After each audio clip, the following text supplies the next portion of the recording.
the submissions from the other class, and it really shows quite systemized thinking, something quite impressive. So building on that, and because we don't have a lot of time, let's do this. We're going to look at the objectives and then look at the review questions and ask ourselves what we still have remaining. Does that make sense? So let's look at these objectives. By the end of this, you should be able to state the functions of the lymphatic system. Who knows? What's the difference between lymphatic and the immune system? No, she saw it. So. Difference between lymphatic and the immune system.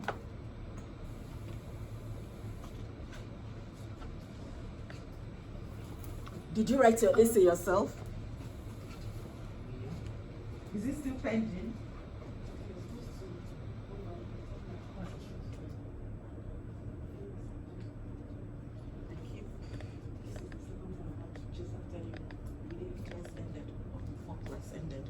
So don't make it too hard. All right. So when we look at the lymphatic system, let me just tell you briefly because I want us to also dive into respiratory system today. So the functions of the lymphatic system are three. There are three functions of the lymphatic system. One is to drain excess interstitial fluid. And yes, I said interstitial. If you remember from the end of cardiovascular, we said that at capillaries, arteries bring the blood to the tissues and veins pick it up from the other end. Veins pick up the blood at the other end of the capillaries. And we talked about the fact that the blood brought by the arteries, because it has the force of the contraction of the heart behind it, it pumps out under pressure, which is why arteries will pulsate, but veins do not. So that when the veins pick it up, the corresponding veins or the deep veins do not pick up all the blood. There's still excess, and that is why we have the superficial veins to also pick up what is left behind, and at some point transport it, or well, form a tributary into the deeper veins. Do you remember all that? We're talking about it in the lab. Who remembers what I'm talking about? That you have corresponding veins to the arteries. They have the same name, and these are the deep veins. But then we also have the basilic vein and the cephalic veins in the upper limbs, the great saphenous and the small saphenous in the lower limbs. Is it now sounding familiar? Kind of. But even then, it's not everything. It's not everything that the blood brings that is picked up. There's still some leftover fluid. Remember, if the arteries are pumping it with pressure and the veins are just picking it up casually with no pressure at all, there's still some leftover. Now, the good thing is that all the formed elements will stay within the vessels, but every other thing that is in plasma gets forced into the tissues, and whatever is left after the veins have picked up the rest, that is the interstitial fluid. Now, another name for this interstitial fluid is lymph. Another name for it is also extracellular fluid. I think you're asked. I think it's a quiz question. Extracellular fluid. So whether it's extracellular fluid or interstitial fluid, this is the beginning of lymph. So this interstitial fluid needs to be returned to the cardiovascular system somehow. So the function of lymphatic system, one is to return excess or to return the interstitial fluid to the cardiovascular system. A second function is to transport lipids. By next week or thereabouts, we're going to start talking about the digestive system. And we're going to talk about the fact that lipid that is absorbed within the small intestine ends up in lacteals, and this will now end up in lymphatic vessels, and eventually will be returned into or sent to the heart. So it transports lipids. That's the function of the lymphatic system. The third function of the lymphatic system is immunity. And we're going to be discussing that. So at another level, I don't think it's for your class, I think it's usually for A and B2. I try to challenge them. What's the difference between the immune system and the lymphatic system? And the straight answer is that the immune system is part of the lymphatic system. Does that make sense? So it's a part and parcel of the lymphatic system. Even though we keep interchanging it as if a lymphatic system means immune system, the lymphatic system does much more than immunity. All right, so that is the first objective. Then the next one is to list the primary and the secondary organs of the lymphatic system. Again, it is all within the slides, but it's easy to just quickly draw this on the table, on the board for you. So we're now talking about that there are primary lymphatic organs and there are secondary. Now, the primary lymphatic organs has to do with the production or maturation of lymphocytes.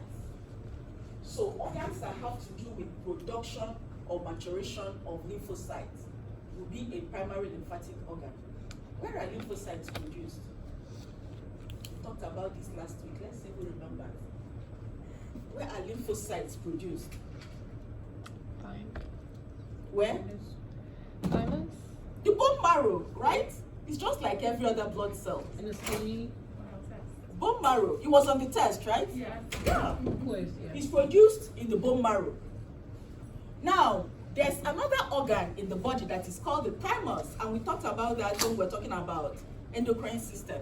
The thymus matures T lymphocytes. So thymus has to do with the maturation of T lymphocytes. And therefore, in an adult, these are the primary lymphatic organs. Of course, intrauterine, that's while the baby is still in the womb, things like the spleen and liver also produce and mature blood. But that is in the intrauterine life. In the grown adult or after the uterus, you're now a born baby, the spleen and the liver don't have anything to do with blood production or maturity. So we don't count them always as the primary lymphatic organs. Some of your books will mention that, while some other books just include it without explaining it. So every other thing is a secondary lymphatic organ. And this would include lymph nodules,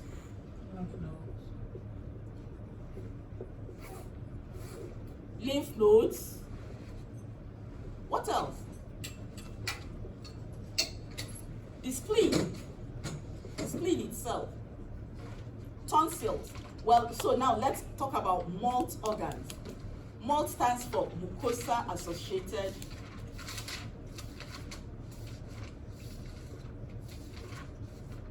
lymphatic tissue.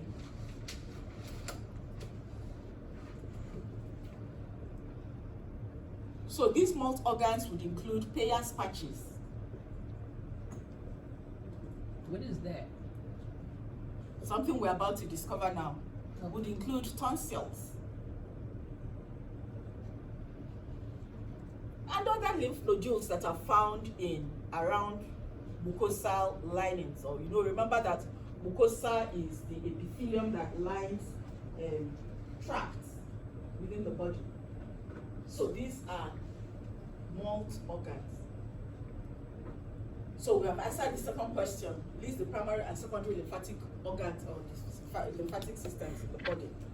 Now the other thing is, the next one is to describe the encapsulated and unencapsulated lymphatic organs. If you remember right from the beginning, we're saying that capsulated means that there's a connective tissue covering around that organ that separates it from every other organ, which was why we went into all that endomysium, perimysium, perineurium, endoneurium, right? So encapsulated just means that it has a connective tissue covering that wraps it and keeps it or separate from all the other organs. But in these lymphatic organs, some of them, because there are epithelial membrane around the organs, especially the mucosa associated lymphatic tissues, because they are covered by the mucosa that are supposed to be found under. Some people call them semi-encapsulated. Well, that's a good description and they have a reason for it. However, I don't want you to learn about the semi-encapsulated or the demi-encapsulated. It's enough that you know about the capsulated and unencapsulated. So from what you have listed now, do you think the bone marrow is encapsulated? Not really, it's not, right? But the thymus is encapsulated. Lymph nodules are not encapsulated. As a matter of fact, congregation of lymph nodules are what will form the Peyer's patches. So I've just answered your question, Tanisha.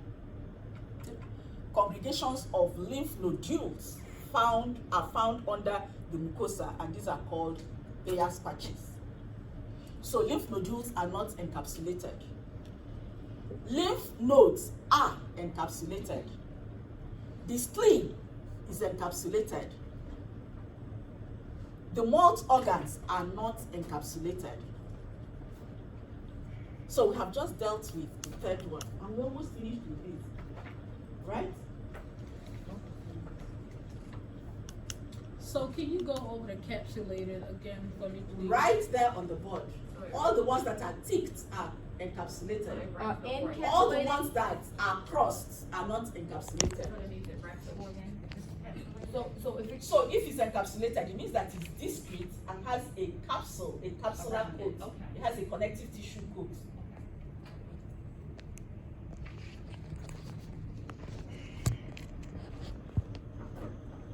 Right?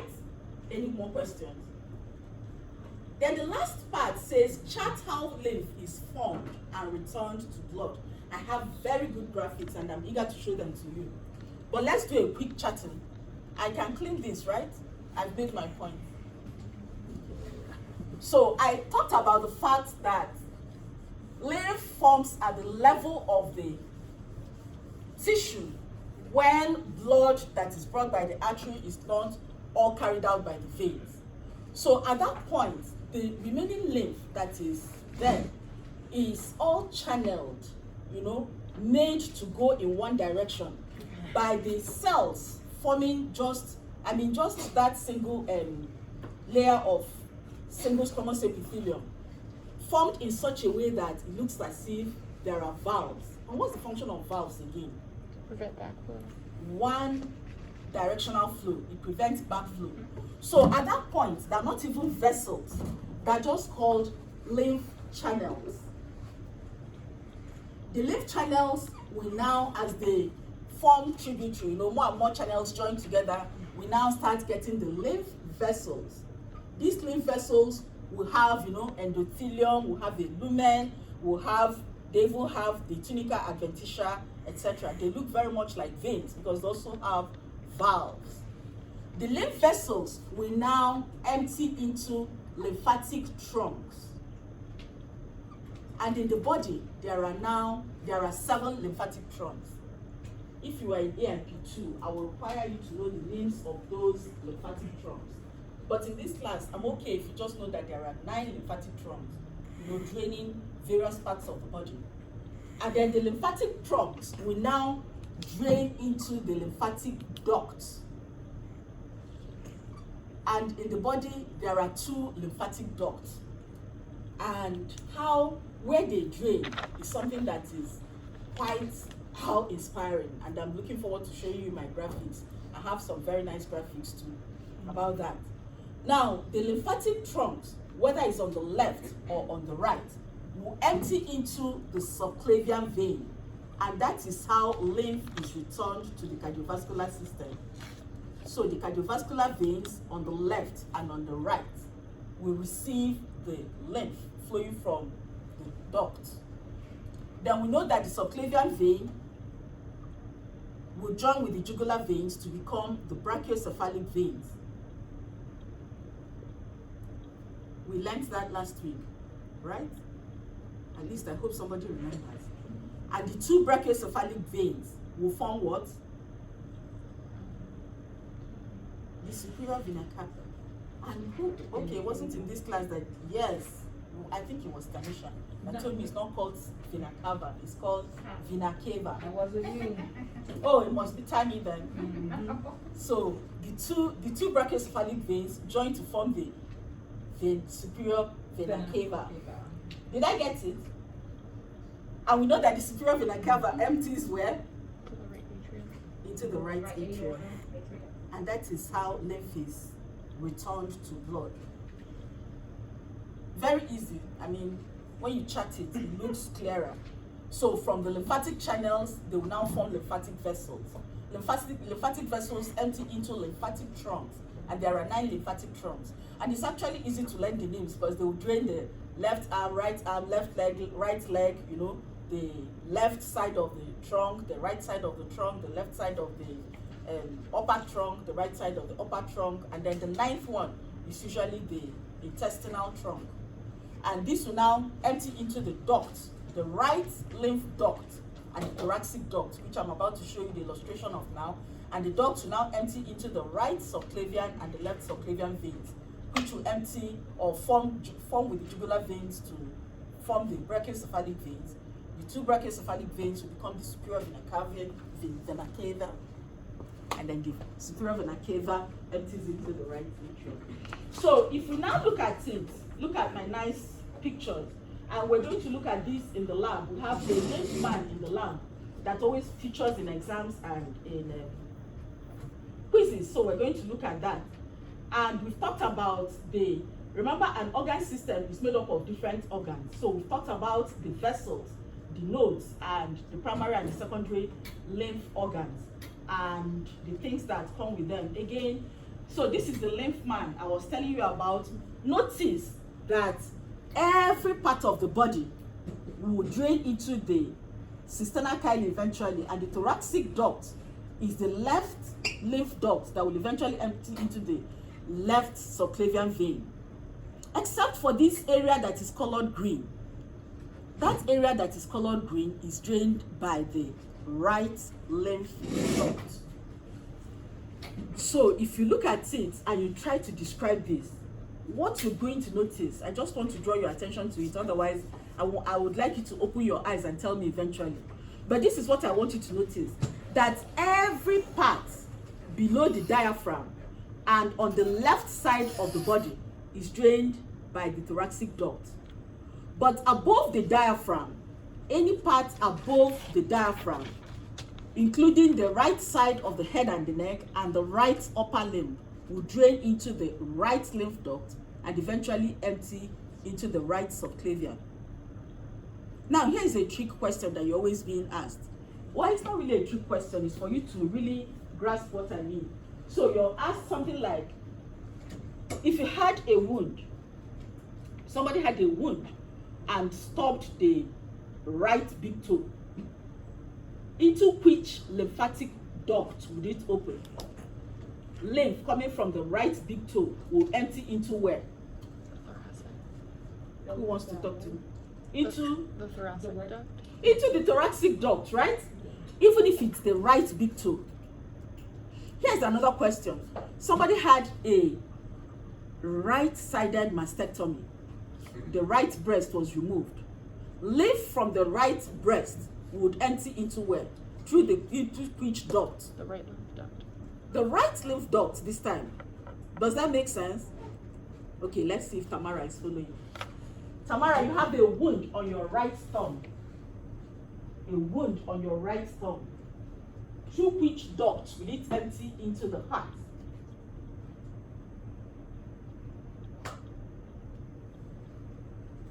This is your right thumb we're talking about.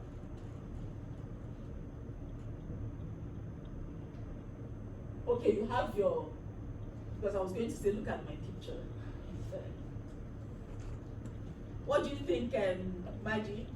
The thoracic. On the right thumb. The right thumb. Yes, it will be through the right lymph duct, right? No. Because anything on the right side of the body, including the right arm, as long as it's above the diaphragm, it's going to empty into the right lymph duct. Here's another interesting way of asking this question. So somebody has a wound on the right shoulder. Into which subclavian vein would it empty? Or let's assume, this person is a spy, a North Korean spy, and they've injected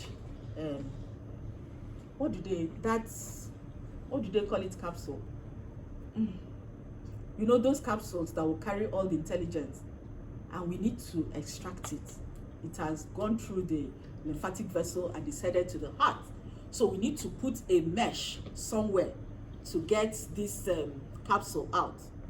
Kennedy, what do you think? this capsule was implanted into the right shoulder, and we need to put a mesh. We're going to catch it just before it enters the superior vena cava. Where are we going to put the mesh?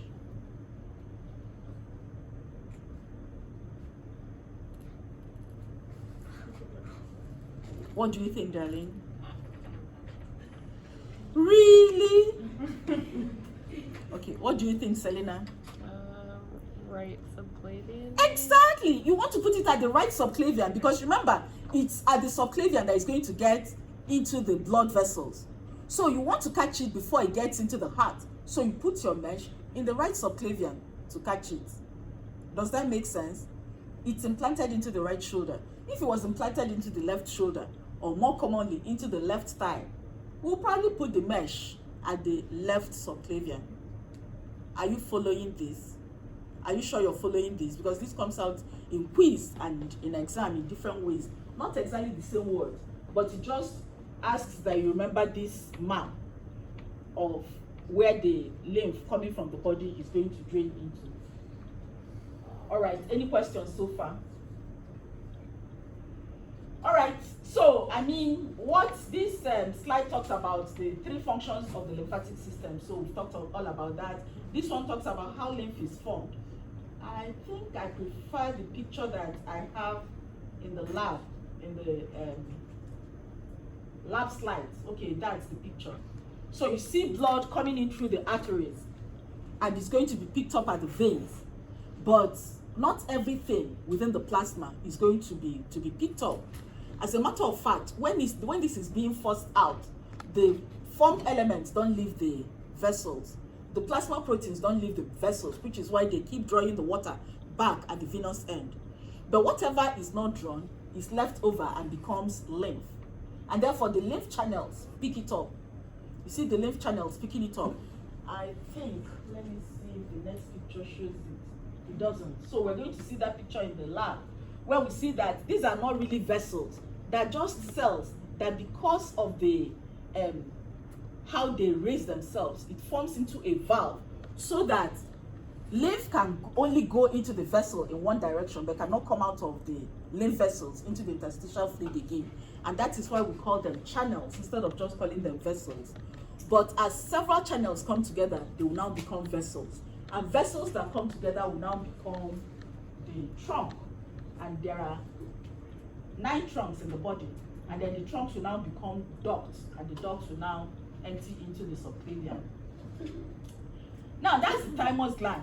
When we're doing the endocrine system, I told you that we don't see it in the models we have in the lab, because these are adult models.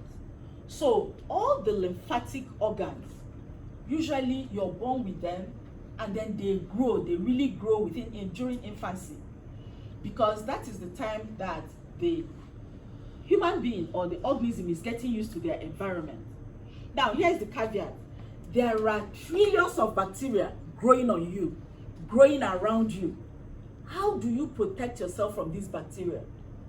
Right? As soon as a baby is born, within hours, the colon is now, or the intestine is now colonized by bacteria. But the good thing is that now, maybe over time, we have now got used to what is good for us. We have called a truce between the good bacteria and us. So these bacteria that colonize your skin, that colonize your gut, that colonize your mouth, that colonize the vagina, these are the good ones. And the good thing is, well, they have to also protect their territory, right? So they make sure that the bad bacteria do not come in. Did I tell you how I hate that commercial that says clean is good, sanitized is better? Have I told you about that in this class? I really hate that commercial. It's not true that clean is good and sanitized is better. Sanitized is not necessarily better. Sanitized means that, in fact, it starts by telling you kills all microorganisms, including the COVID vaccine. And it sounds like a good thing. But it's not good when you kill all the microorganisms, because the bad ones will not die. And if all the good ones die, the bad ones will now come back and wreak havoc on us. Before the COVID pandemic, I used to be among those. I still am, that talk about make sure you give your children hand sanitizer by the time they leave the house. It's not true. It's not good. In fact, I started my campaign when I was in Canada. At that time, they were producing this kind of hand sanitizer that smells like bubble gum. Ew. And mothers will give small, you give them in small bits to the child to take to school. Make sure you clean your hand with this, make sure you clean the surface with this. Very good thinking mothers. But what was happening was that the children were drinking them. And they will end up in the emergency with alcohol poisoning. And this is like 70% alcohol, So they will end up in the emergency room with alcohol poisoning. Clean is good, sanitized is not necessarily better. Because during childhood, you have to get used to the organisms you're going to encounter. And you build your antibodies around those, Your body needs to learn how to deal with it. Have you ever thought of children of poor people don't fall sick as often as children of rich people? Did you ever notice that? That is because they're allowed to interact with the environment and therefore they develop their antibodies. But then, the caveat, or where I'm drawing this to, is that by the time you get to adolescence, the lymphatic organs start shrinking. That as far as they're concerned, their work is done, they've built up your immunity, you can take it from this point. So that into your 40s, if there's any that is remaining, it's likely to cause trouble. You will start all manner of autoimmune diseases, so that we have to go and remove it surgically. So that is why some children, instinctively, there are some, children that are really sheltered. By the time they encounter death, they start eating death. Have you ever seen it? Mm-hmm. Yes, they start literally eating death because their body craves that immunity while they're still young. Oh well, so I was talking about the timers. Well, no, but I still have a horror story for today. Maybe we'll get there. But the thymus is largest in infancy, starts shrinking from adolescence, and in adults, it virtually disappears and it's just replaced with some fibrous tissue. This is a lymph node, and we're going to look at this in the lab again. We're going to actually draw and label the lymph node and talk about how there are so many afferents. Remember that afferent means going towards. So many afferent vessels and just one efferent vessel. Efferent means coming out of. One or two, right, from this my diagram. Efferent means coming out of. So we have the hilus of the lymph node, and things come into, blood vessels and veins come as part of this hilus. It's from the hilus that the efferent vessel also goes out. Again, I'd like to skip this and talk about it in the lab, because we're going to look at it in the lab a little bit more. Again, look at that, my map, and now talking about other lymphatic organs, including the appendix. So here's a question that you're often asked. What qualifies the appendix as a lymphatic organ is because it has lots of Peyer's patches. The Peyer's patches. The Peyer's patches again. And then you're asked, is it encapsulated? What do you think? The appendix, encapsulated or not encapsulated? Yes. No. So the question is actually about the Peyer's patches in the appendix, and they're not encapsulated. It's true that the wall of the, the epithelial lining of the appendix and the serosa, etc., encloses the appendix and makes it a discrete organ. But the Peyer's patches are not encapsulated. So the answer should be no, if you're ever asked. Now, we didn't used to know the function of the appendix until recently.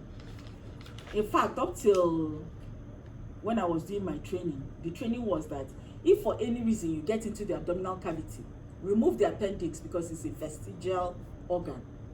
And that was what we thought until recently it was discovered that it's not just a vestigial organ. There's a reason why it has all those Peyer's patches. It's actually a reservoir for the normal intestinal flora. And I said flora, that's the normal microorganisms that come to colonize the gut. They tend to intestinal flora. So here's what happens. I told you that a few hours after a child is born, even if the child is born by cesarean section, the gut will become colonized by these bacteria. And these are the kind bacteria, the commensals, the good bacteria. And they actually state that we're not capable of digesting cellulose like some animals. So what happens is the cellulose that we ingest will be broken down by some of these bacteria to produce biotin and vitamin K for us. We use vitamin K for blood clotting or producing blood clotting factors, and we use biotin for forming collagen. The collagen that forms your skin, your nails, your hair, etc. is formed within the colon by these bacteria. So it's like the byproduct of their digesting the cellulose are these vitamins that we need. Now, if for some reason, because we became so smart and we know how to deal with bacteria and wipe them off, if for some reason you're taking antibiotics, remember, sanitized is not necessarily better. But once in a while, we just take antibiotics apropos of nothing. I want to get rid of all the bacteria in my body and around my body, etc. I wipe out the good bacteria, then the bad ones will move in. And they will cause intractable diarrhea. They will cause pseudomembranous colitis. Who has said about pseudomembranous colitis? Pseudomembranous colitis. And somebody has taken all the nice... Oh, okay. Pseudomembranous colitis.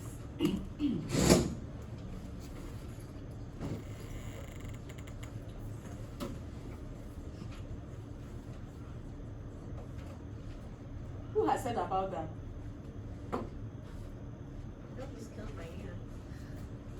See what I mean? So this comes with intractable diarrhea.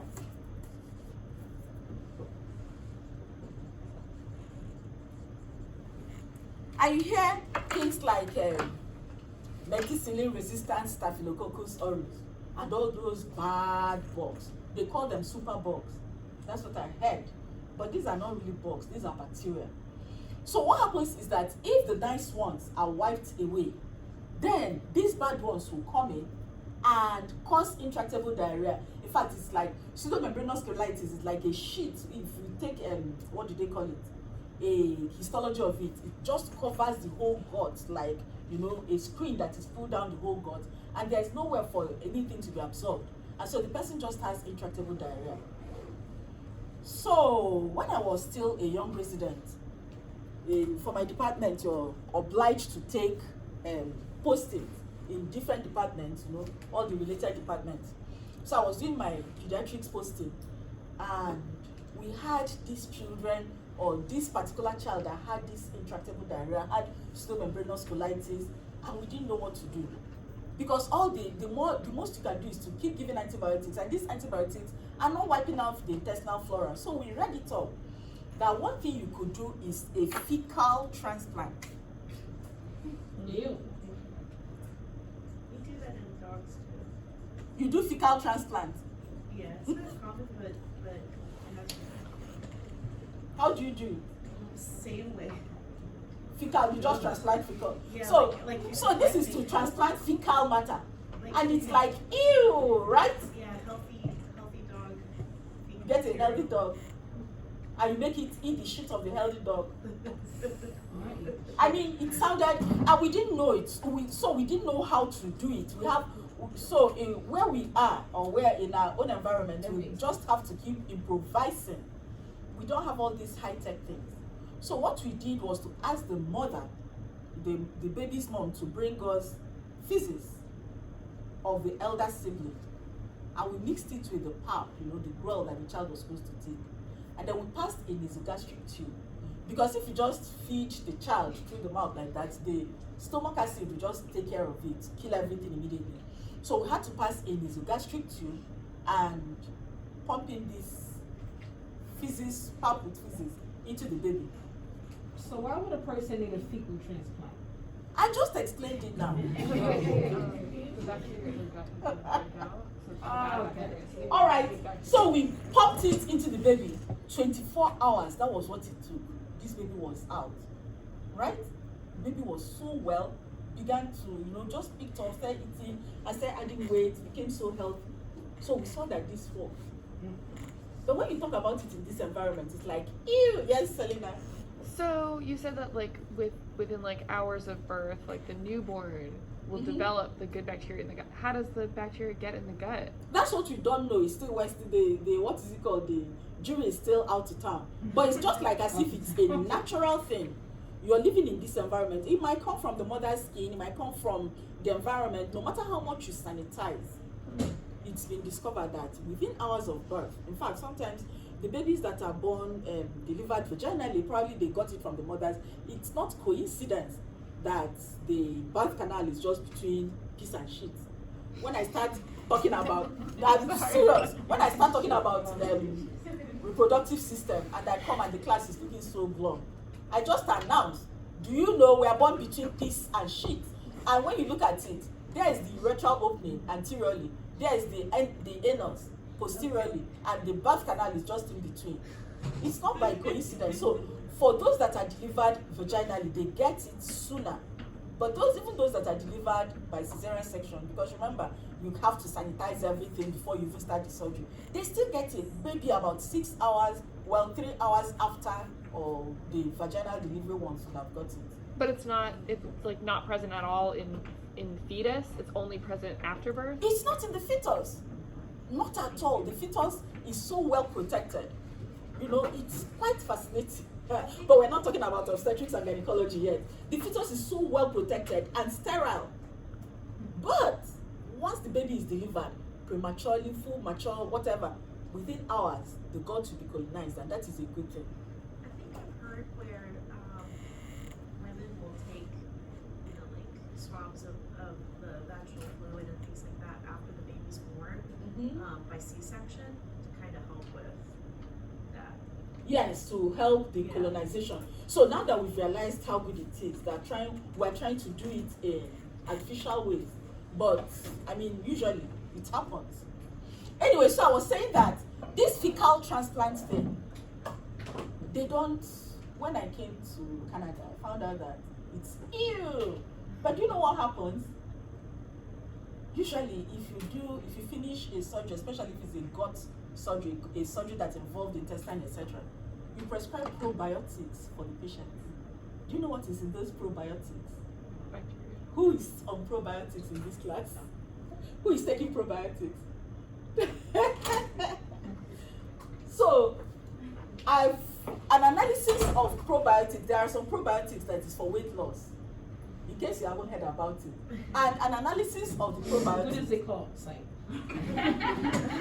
is human shit. The bacteria from human shit. Oh, no wonder. Probably not all probiotics are, but I mean, what you have, go and research it so that we don't dwell on it so much. Then the other instance, the other news story was again, this was not my patient. I just met her here in the US, in New York. So she said that she kept using antibiotics and all manner of things because she felt she had vaginal discharge, that her vagina smells. Vagina is supposed to smell, right? Because there are these helpful organisms called lactobacilli. Lactobacilli within the vagina, they convert glycogen into lactic acid, and the acidity of that area keeps back the bad bacteria away. Because this is from the vagina, is just like through the uterus and you're in the peritoneal cavity, and that area is supposed to be sterile. So this lactobacilli keep the bad bacteria away, and yes, it causes the smell of the vagina, and it's supposed to be a smell. But she indulged, she used antibiotics, she used all manner of things until she got rid of all the bacteria that were in the vagina. Well, so the bad ones moved in, and she was having this terrible discharge and itching and all manner, and they kept treating it and treating it and treating it. The more they treated it, the worse it got, until a friendly gynecologist told her to start putting yogurt into her vagina. When I met her, she was 4 months into the treatment, and she said it was working. Can you think of a better way of eating your yogurt? I would rather eat my own orally Well, right? Than just to put shit up there.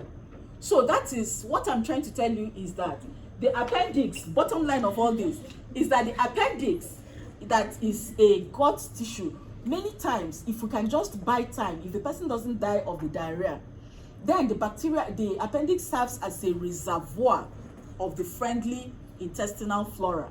So after some time, it can come out and seed the colon again. So it's conveniently located at the junction of the small intestine and the large intestine. See? That's the beginning part of the large intestine, which is the cecum, and the end of the small intestine, which is the ileum. So it helps to seed the colon with the friendly flora when we lose it. Yes. So do people who've had their appendix out like have more like gut issues afterwards then? So somebody actually did an informal, the keyword being informal, somebody did an informal study on that and found out that people that had their appendices out, that they were prone to more gut problems, you know, and people that have things like celiac disease, that were treated and had their guts out and their bacteria and their appendices out, sometimes the disease seems to be worse or better, depending. Some people will say it became better, some people will say it became worse. And I've seen a case of perforated appendix in somebody that has celiac disease. So, well, the jury is still out. Maybe you could do the research, right? And give us the information. Just find how many people have their appendices out in this class. We don't do it often anymore. Yeah, we don't do it often anymore, including tonsillectomy. So we had mentioned that the tonsils are part of the Peyer's patches. Where are they now? the Peyer's patches. Yes. Now that's the new word that Tanisha has learned today. So the tonsils are part of the Peyer's patches. I do have a nice picture of it in the lab, and we're going to stop talking about this very soon and hit the main thing or the other things that we have to talk about in the lymphatic system. So in the olden days, the child complains, my throat is paining me, tonsillectomy. I cannot swallow, tonsillectomy. We don't do that anymore because we found out that there's a reason for the tonsils being there. And in any case, they're going to shrink as you're getting older. Remember, all the lymphatic tissues tend to shrink when you're getting older. I remember as a child, I mean, each time I had sore throat, it was terrible. I'd be drooling saliva, cannot swallow. And then when I became a teenager, I was like, yeah, my throat feels sore, but I can still eat. Now as an adult, once in a while, my throat is sore, take extra water, and it doesn't really matter because they're shrunken. So we try not to remove the tonsils anymore. You treat it, it's only when it's causing other problems, like maybe compromising respiration. So I've seen a child that has terrible adenoids, you know, has sleep apnea. It's under such conditions that you go to remove it. Or maybe if there's recurrent, what do they call it? Recurrent infection and it's always draining pus. Even that, you try to, as much as possible, get rid of, you know, sexuality in such a way that you don't have to remove it. Because it's useful. Once they become adolescents, these things tend to start shrinking and they're no longer as useful. Have I made sense? All right, end of the stories for today. So the rest of the slide, we just explain what we are talking about. I just want to briefly talk about the spleen. So the spleen is like a giant lymph node, right? It is like with all the hilum and everything. However, it doesn't have lymph draining into it. Instead, it has blood. When we also look in the lab, we're going to talk about all these, that there's a generalized pattern in all of them in their histology. So instead of the cortex and the medulla, we have white pulp and red pulp. So blood flows into the spleen and it picks up all the bad things, including cells that need to die, cells that are not conforming to pattern, and it will process it and then return the blood through the veins. And where is the splenic vein going to? Where does the splenic vein drain into? Who remembers? Celiac trunk? No. Yes, you're still right, but it's not the celiac trunk this time. But it now, from there, all the veins, all the unpaired veins of the abdomen, the hepatic portal, into the portal hepatic vein, because it's on its way to the liver to be processed. You remember it, right? Yeah. Yes. So all the veins including the splenic vein, will drain into the hepatic portal vein and go to the liver for further processing before it can be allowed to go into the inferior vena cava. Hey, Tammy. Vena cava. All right. Which one you say? The hepatic vein? Which one is that? Can you repeat it again? So I say that the blood from the spleen and other intestinal organs, all the other intestine, will go to the hepatic portal vein to be processed in the liver. And then when it's been processed, it will now go through the hepatic vein into the inferior vena cava. For which my teacher thinks I am doing well. Hey, Maggie is supposed to be my teacher. Maggie, how am I doing? You have said some stuff that's really See? cute the way you say it, so I don't want to. So I don't. Well, My teacher okay. thinks I'm doing well. It took me a long time to realize that you were saying piss and shit because it was really cute the way you're saying it. So I had to be like, wait, did she really say that? I have a quick question though. Yes. I don't know. Do humans get splenic cancer often? Because I feel like it's pretty common in elderly animals. Like we see a lot of like splenic masses and issues. Yeah, I was about to say that. and that's So so I'm kind of wondering if it's the same for people, and it's because it's processing all of the bad stuff to go onto the liver. Is that right? Megan was saying something. No, I was saying when my son Bo got out for cancer, they knew because his spleen was so big, his stomach was protruding. Like it was Okay. huge. So I'm just thinking, have I seen an instance of splenic cancer? I don't think so. But then I know that there are occasions that we have to remove the spleen. Many times is that it's destroying red cells so fast, especially in sickle cell disease. So in sickle cell disease, if you don't remove the spleen actually removes itself. And then if somebody has an accident, a trauma that causes the spleen, that lacerates the spleen, the bleeding is massive. And the treatment is just to go and remove the spleen. We don't try to repair it or something.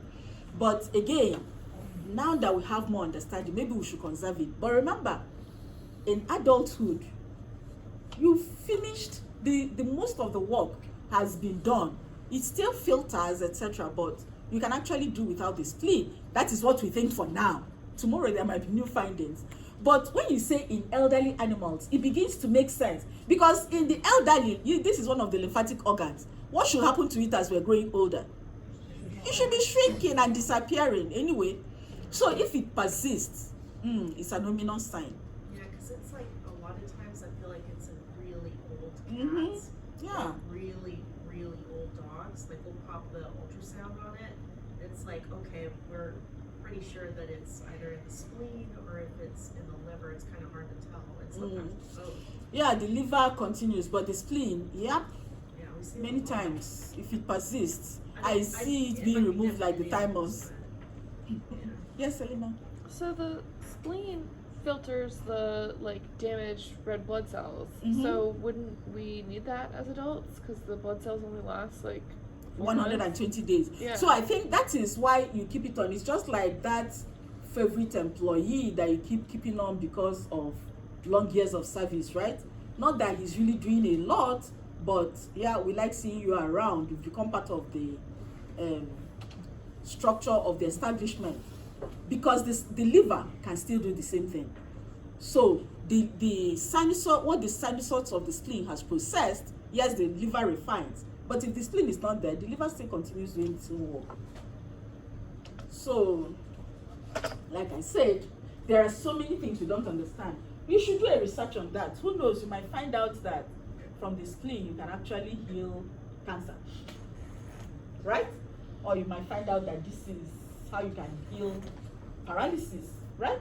We don't know yet. I know there was a work, somebody was doing something on stem cell research using the spleen, but I don't know the end of it. All right, guys, let me just move on. Let's look at these questions. Is there anything that you think we have not touched on? No. Hey, you haven't even read the questions, or you've already read them? Yeah. Okay. Let's give other people an opportunity. 30 seconds, 1 minute. Yeah, I have a question. How does lymph form? Who wants to answer Jason's question? Right there. the channels, the vessels, the trunks, right? How does it form? That's what he asked, right? How does lymph form? It's like the extra Extra fluid from the vein, from the. See, so many people want to tell you, Jason. Let's start with Tamara. Yes, Tamara, say it loud. Jason wants to hear.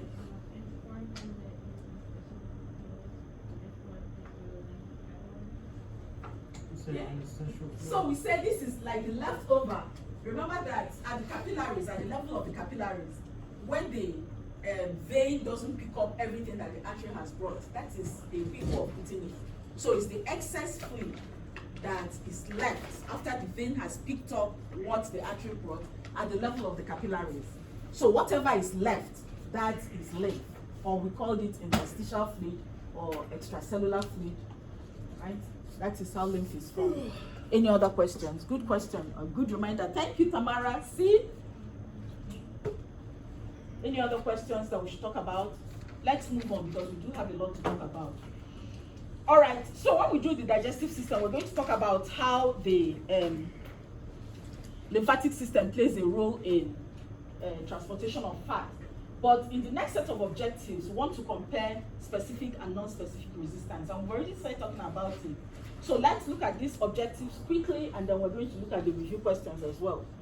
So we talked about general resistance or non-specific resistance. With all these trillions of bacteria living in us and around us, beside us, how does our body make sure that the bad stuff doesn't get into the blood, right?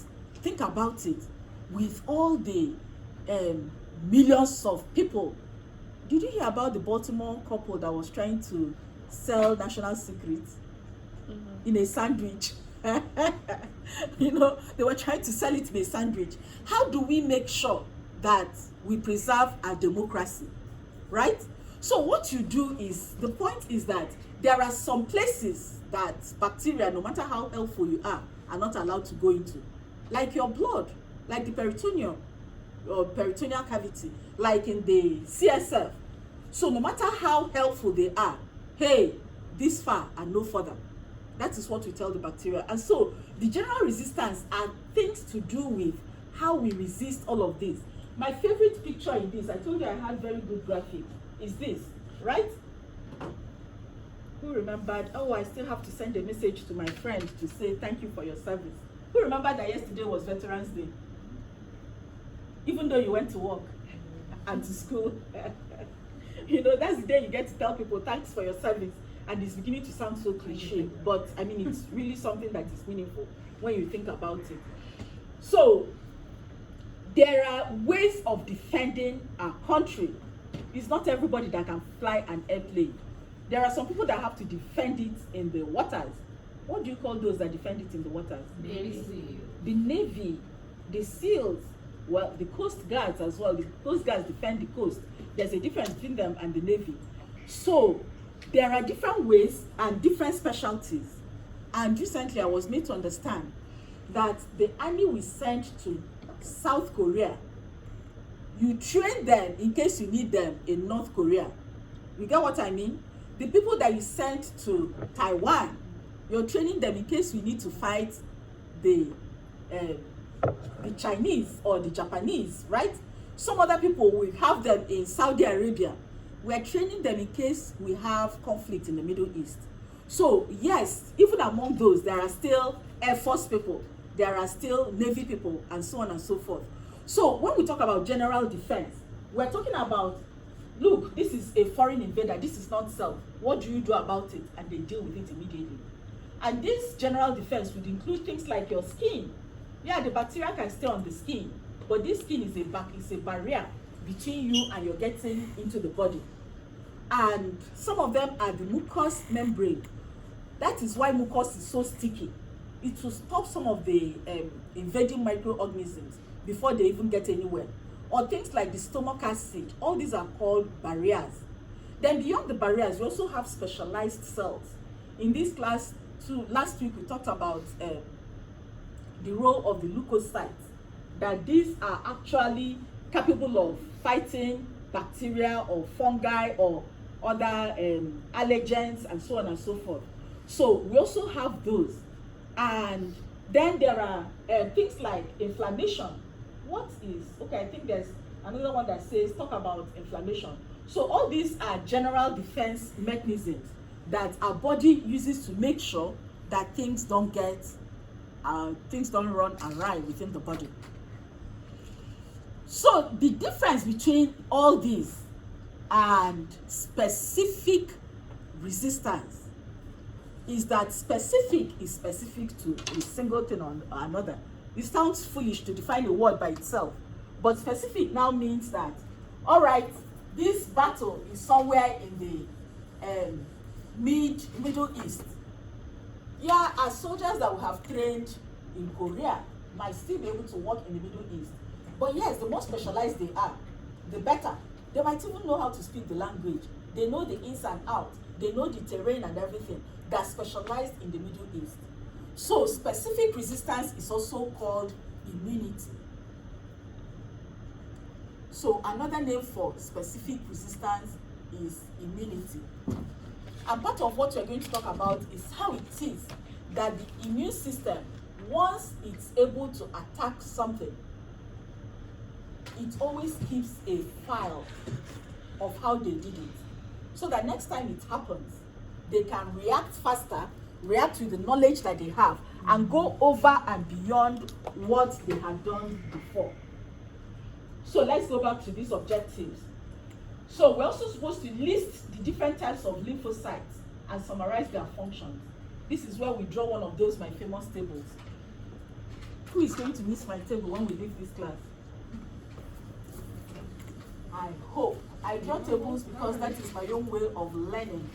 It might not be your own way. Some people draw pictures, right, to consolidate their learning. But I draw tables because somehow they crystallize my thought. So there are 3 types of lymphocytes. Let's even begin with that. It says, I'm going to take the second, third, and fourth questions together. So there are 3 types of lymphocytes. So when you think about lymphocytes, there are natural killer cells.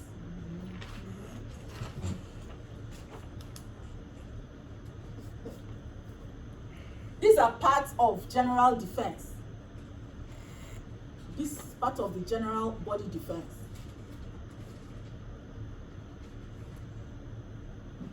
Then we have T lymphocytes and B lymphocytes. And those are the parts of the immunity we're talking about, specific resistance. So let's talk about B lymphocytes because it's easier to talk about, right? So let's talk about B lymphocytes.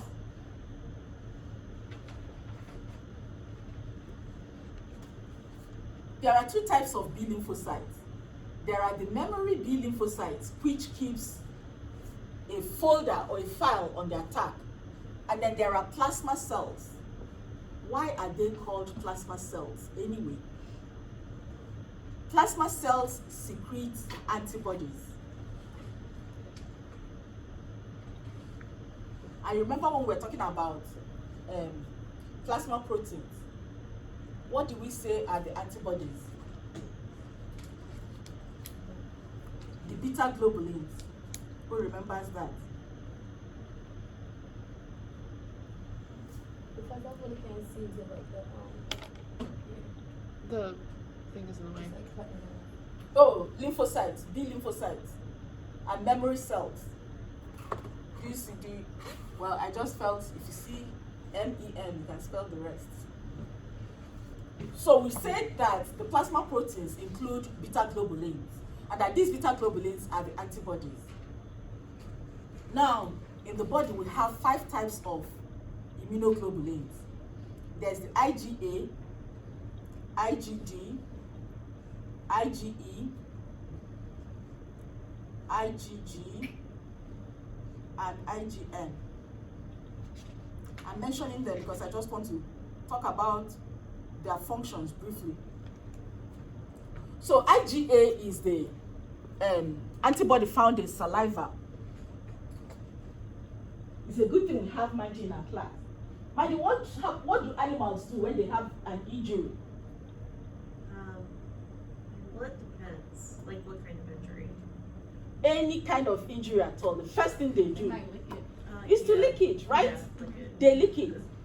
And when we were children, we were more active than the children of these days.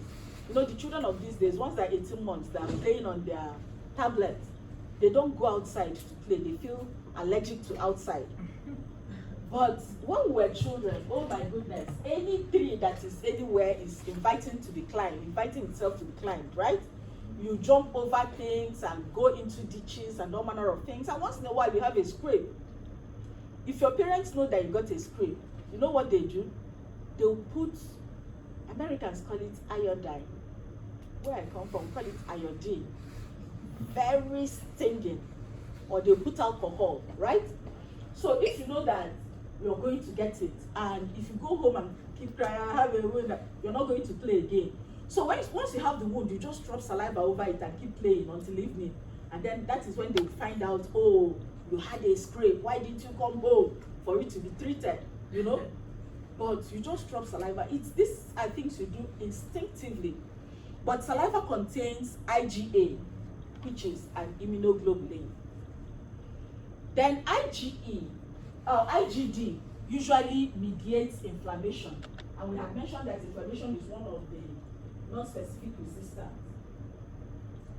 IgE mediates allergic reaction. Yes, Manju? Did you say IgD? Yes, In IgD. saliva?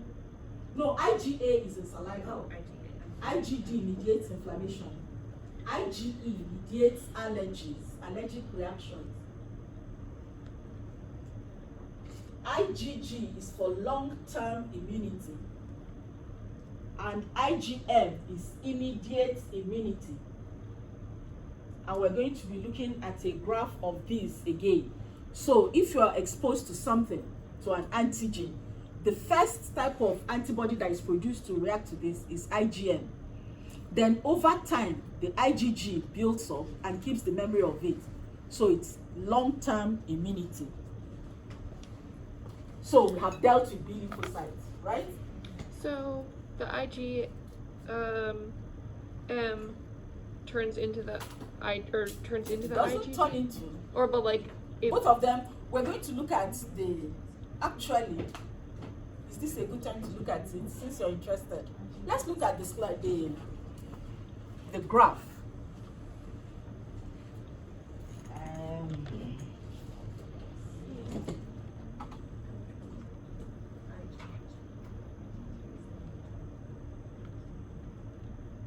Okay, so this is one of those graphs that answers one of those questions, and it's going to answer your question now. So this is what happens when you're exposed to COVID, for instance, or exposed to an infection. The IgM is the first reactor. It rises. Then as it's fading, the IgG, which is a long-term effect, now kicks in. And then after some time, it starts dying out. See, the memory of both will start dying out. But if you don't have a booster dose or have a second exposure to it, the action is more immediate. It comes more immediately and it goes to a higher extent and lasts for longer. See, the memory doesn't fade as quickly, which is the need for a booster dose. And this was going to answer that last question to compare primary and secondary immune response. When we come back, we're going to look at this again because it's important. Yes. So the IgG is the one that like kind of remembers the It's virus a or long whatever. term. Yes, it's long term and lasting. So how does that compare with the memory B cells? So remember, this is a humoral response. It's a good thing you asked this now. So let's talk about. So B lymphocytes are responsible for humoral immunity.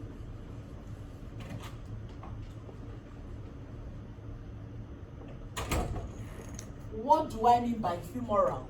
Humoral means liquid immunity. So that liquid immunity is in the form of antibodies. So look at this again. It produces, when it's activated, it's going to form two types of cells. The memory cells, which are cells capable of dividing and producing and recording other things.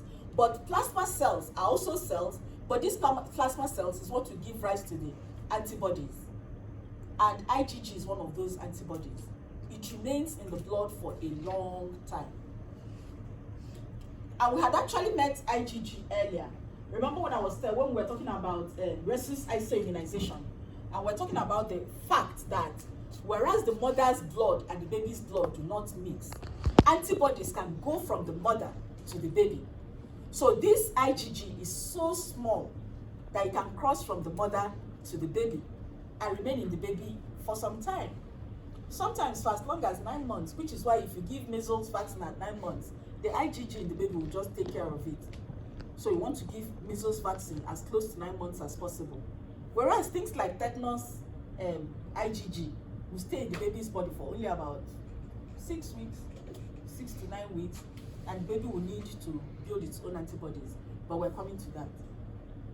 Does that help? So plasma cells are cells. Mm-hmm. Memory B cells are cells. Antibodies are Humoral, they're lipid. okay. They're part The of the globulins blood. are They're like part of the proteins. plasma. Their globulins are like proteins. Yes. So they're not cells. They're just proteins. They're just proteins. Plasma Okay. proteins. So IgG is like a protein that kind of Mhm. stores memory about immunity, and then the memory B cells are cells So that store long term. it doesn't really store memory. This is a kind of protein that remains within your body and is able to attack a specific kind of disease. Okay. Let me see, how can we explain this further? If I find a good analogy, I will use it. But they're not cells, they're actually proteins that remain within the plasma. All of the B globulins are proteins? Yes. All the beta globulins are part of the globulins. Remember when we were talking about what makes up plasma?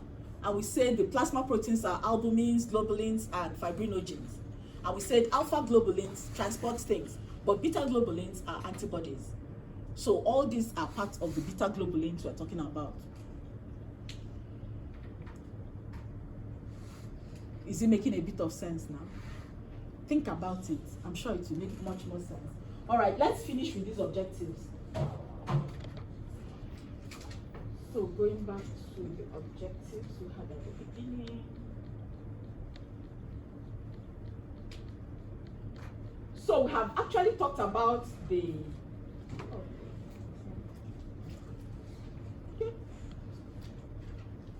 we've talked about the NK cells, we've talked about the B lymphocytes. Let's talk about the T lymphocytes. The T lymphocytes. So whereas the B lymphocytes are for humoral immunity, T lymphocytes are actually for cellular immunity. Cellular immunity. What this means is that they throw themselves into the fight. They throw themselves into the fight, bind to the pathogen, perforate hole in the pathogen, release enzymes in the pathogen, things that would stop that pathogen, and it's the cells that are involved. And there are several types of B lymphocytes. Your book will probably mention several, but there are some that I need you to remember. I need you to remember the cytotoxic, cytotoxic,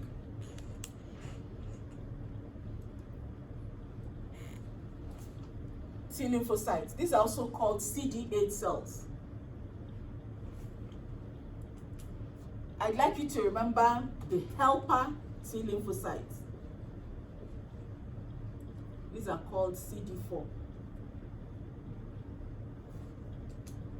I'd like you to remember the suppressor T lymphocytes.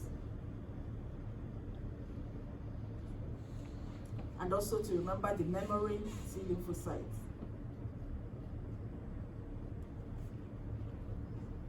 I'm sorry I don't know their CD numbers. I don't want to confuse you. You can find out for me and tell me next week. Well, so let's talk about what they do. So the cytotoxic T lymphocytes actually throw themselves into the battle. These are the ones that call them the frontliners, the foot soldiers. They're the ones that really attack the pathogens and bring about the action that is needed, which is to kill them, eliminate them. And later on, we're going to talk about, so how do this work? And talk about a sequence like to find them, attach, attack, and destroy. But it's all in your slides. Then the helper T lymphocytes, their function is to activate the B lymphocytes and activate the cytotoxic T cells. The helper T lymphocytes activate the B lymphocytes and activate the cytotoxic T lymphocytes. So you see how that's so positioned. And that is why HIV/AIDS is a very wicked disease. Can you repeat that again, please? Same thing. The same thing that you said right now. Who wants to repeat it for me? Okay, Jason. The helper T cells activate the B lymphocytes and the cytotoxic. And the TC, that's the cytotoxic T lymphocytes. Did you get that? Good job. Thank you, Jason. So look at that. What HIV/AIDS does is to attack the T4 cells. Have you heard the TH cells? Have you ever heard about HIV patients going for CD4 count? Yeah, because it's the CD4 count when the body really fights valiantly. If you have time at the end of this, I do have a clip on that.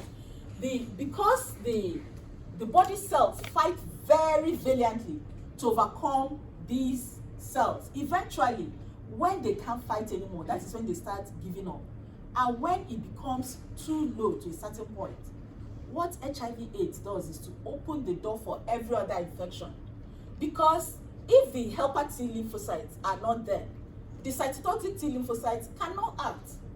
The humoral immunity cannot act. So this is very important. It's like at the crossroads of everything. So when HIV/AIDS eliminates it or tries to finish it, then it means that, look, this person has no more immunity. It's just like if you want to, I don't know, defeat this nation, you go and bomb the Pentagon, right? There's so many things that are dependent. It's not just for the army. You're hitting the Navy, you're hitting the everything. It's like a centralized thing. So that is what HIV/AIDS does.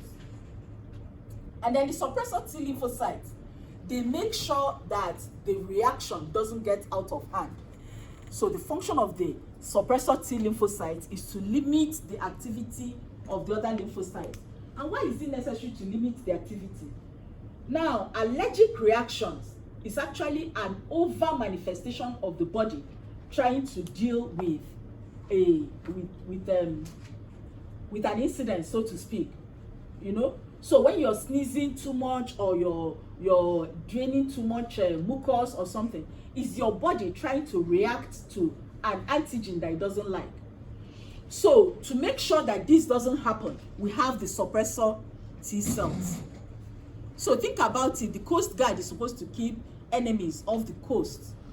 If they now start shooting all the beach goers, everybody that appears on this beach, including those that are here to celebrate, what's the next holiday that is done on the beach?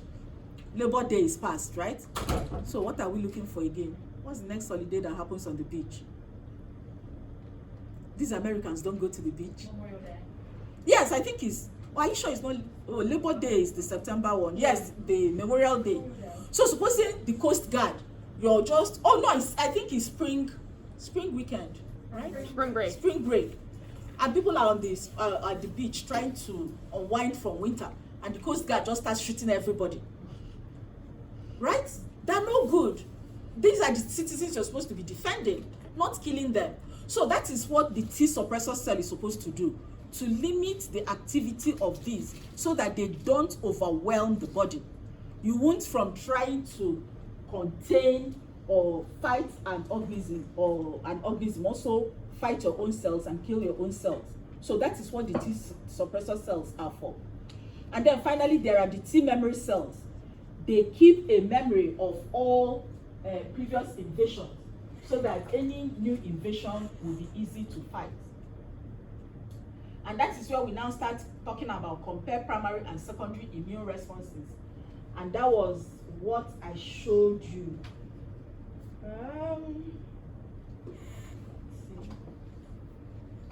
Well, we can actually get there gradually. So notice that we have talked about this. There's one we haven't talked about. What are the signs of inflammation? Let's talk about that. And I want you to define an antigen. and then we can go through and see what we have seen and what we haven't seen. So what are the signs of inflammation? We're looking at this question. Maya, it's good to see you. Tell us about inflammation. When you say something is inflamed, what do you mean? No, Maya is telling us. How does it look? Something that is inflamed, how does it look? It depends. If it's like a skin thing, it's usually red. And Good. Go gradually so I can write it. It will be red, swollen, Hot. hot, Yeah. painful, Itchy. itchy. No, itching is not really a sign of inflammation. Well, for dogs. Yeah, for dermatitis Sorry. actually. Dermatitis, inflammation of the dermis, will cause itching. Alright, but these are the signs of inflammation. A redness, it will be swollen, it will be hot, it will be painful. And these are the 4 cardinal signs of inflammation. And in medical parlance, anatomical parlance, this is rubor.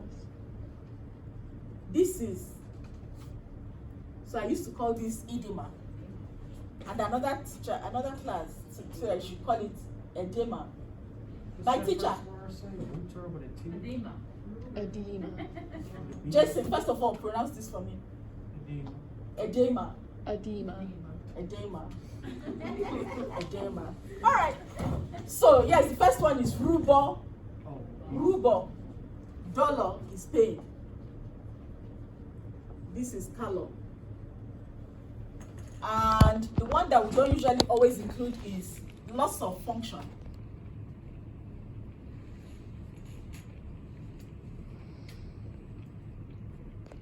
And that is functio laesae.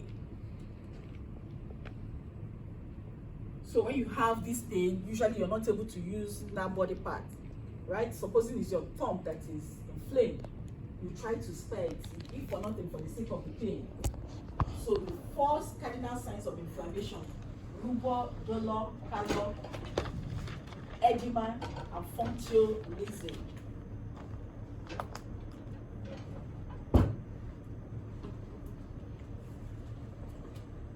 How does this come out in the quizzes? Usually you're asked the signs of inflammation include the following, except, and part of the exceptions will be notice that there's no pus formation, there's no jaundice, there's no cyanosis. So these are the signs of edema, of inflammation. In A and B2, we start discussing, so how do these come about? And talking about fever, many times fever is like generalized inflammation, right? There's this heat and you're feeling red and you're feeling so swollen, etc. But they're not exactly the same thing. In fever, the pyrogens, that's the thing causing the fever, resets the hypothalamus to a higher level so that your body keeps getting the message that it's cold, it's cold, it's cold, and the body will keep shivering to generate more heat to take care of the fever. All right, I wanted you to write down the definition of an antigen. What is an antigen? I think so. An antigen is something that is capable of breaching the body responses or the body defense mechanism and getting into the blood cell and arousing an antibody reaction. I have it on the board. But what I said, and yes, you should write down the one I'm talking about now. An antigen is anything that is capable of reaching the general responses and causing an immune reaction. Breaching, overcoming, breaching general body defense and causing an immune or inducing an immune response. And we have talked of the fact that when we're talking about immune response, it means that it will arouse the T lymphocytes and the B lymphocytes to activity. If it can do that, then it has induced an immune response.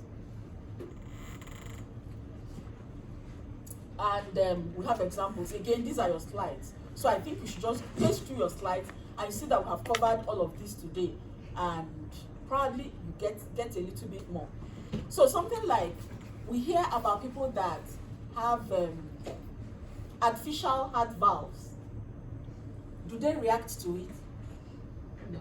No, right? It's just doing its own business, and there's no antibody against it. Therefore, there's no immune. It's not recognized as an antigen. Or you hear about people that have platinum hips, hip replacement, and there's no antibody response. The body is not rejecting it, and therefore they are not antigens. On the other hand, you hear about people that have heart transplant. For the rest of their lives, they have to be on immunosuppressors or immunosuppressants, because if they don't, the body will reject it as non-self. All right, there's then finally we talked about primary and secondary immune response. That the first time a body is exposed to an antigen, it mounts an immune response. And then the next time it's exposed to the same antigen, it mounts an even higher immune response.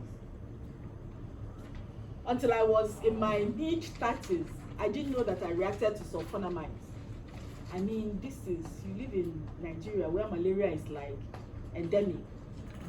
So I never reacted to sulfonamides, even though I had some cousins that did. And then one day I took it. I had a mild response, itching here, itching there, etc. But it passed. I didn't think of it as anything. The next time I took it, I had generalized rashes all over the body. My face was swollen, my eye was running, etc. So maybe it's because of this sulfonamide that I took. But it passed after some time. The next time I took it, my voice changed. Breathing became difficult. So this is like the first time, finally your body recognizes that this is not good for you, and it mounts a small immune response. The next time it's going to mount an even bigger immune response, and it waits. And the next time it's going to mount an even bigger immune response, and shortly, the first time maybe after 1 week, that is what it takes it to build up its immune response. But the next time after 2 days, and the next time like almost immediately, you break out in this, and this is going to be higher and worse. The same thing happens when we take vaccines. The first time your body gets sensitized. The next time it mounts a bigger response. And the next time it mounts an even bigger response. And let's think about this in relation to COVID vaccine. How many people reacted to their second dose of COVID vaccine? Did you react to the first one? Mm-hmm. You reacted to the first one and the second one? And my third one. Did you you took a third one? I mean, like, The first one, not good. no problem. The second one, it was like somebody that had malaria. Malaria is bone pains, fever, aches, headaches. The whole world is like upside down and so on. I didn't take a third dose. I can tell you now. They offered me. I've been offered over and over. I did not take a third dose because your body reacts even faster and with more intensity, and that can get out of hand. But the good thing about it, though, or why you should take a booster dose, is that look at it. Your memory, the amount of antibodies retained in your body increases, and the memory does not fade immediately. It will fade only after a longer period of time. Any questions about this? And this was why. So I have this, one of my evidence of how do we really manage this COVID vaccine. You remember Colin Powell? Who remembers Colin Powell? He was a great statesman. I think he was once the Secretary of State. He died of, he had cancer of, I've forgotten where, and he was being managed. Colin Powell. I used to think this name was a Scout's master until I was told he was a great statesman. Oh well. So he now had COVID. How should we have treated him? Should we have gone to give him another vaccine? He was being treated for that initial issue, and because of that he was weakened and everything. I mean, everything. I think he had leukemia or something. And then he now had COVID. How should we have treated him? If you go and give him another vaccine, what you're telling the body is, please find some resource and mount an antibody response, right? I strongly feel that what you should have done is to give him the antibodies that are already made, so that his body can be facing whatever tragedy it's facing, but the antibody is already made and given to him. And the antibody for COVID, because it's just against one virus, was a monoclonal antibody. Do you know anybody that received monoclonal antibody for COVID? Who? I think that's like the one where it's like if you get diagnosed with COVID, you have to take it like pretty soon, like within like 5 days or No. something. Is that the one? No. Okay. This was the one that President Trump took. Right? The antibodies were already made, and he was just given the antibodies, and he recovered and became well. And in the early days of COVID, in fact, probably up to maybe 3 months ago, they were still doing those commercials. You can give your plasma, and your plasma can be used to save somebody's life. What they're looking for in your plasma are the antibodies. They can use it to treat somebody, and the person doesn't have to develop their own antibodies. It's shorter, and you don't have to make your own antibodies. So that is monoclonal antibody treatment. So now let's talk about this part, and I think we're done with lymphatic system and we can take a break. So remember, this talk is on antibodies, right? And this talk is on immune response. So there are 4 types of immune response, and this is where I get to draw another table, not a chart this time.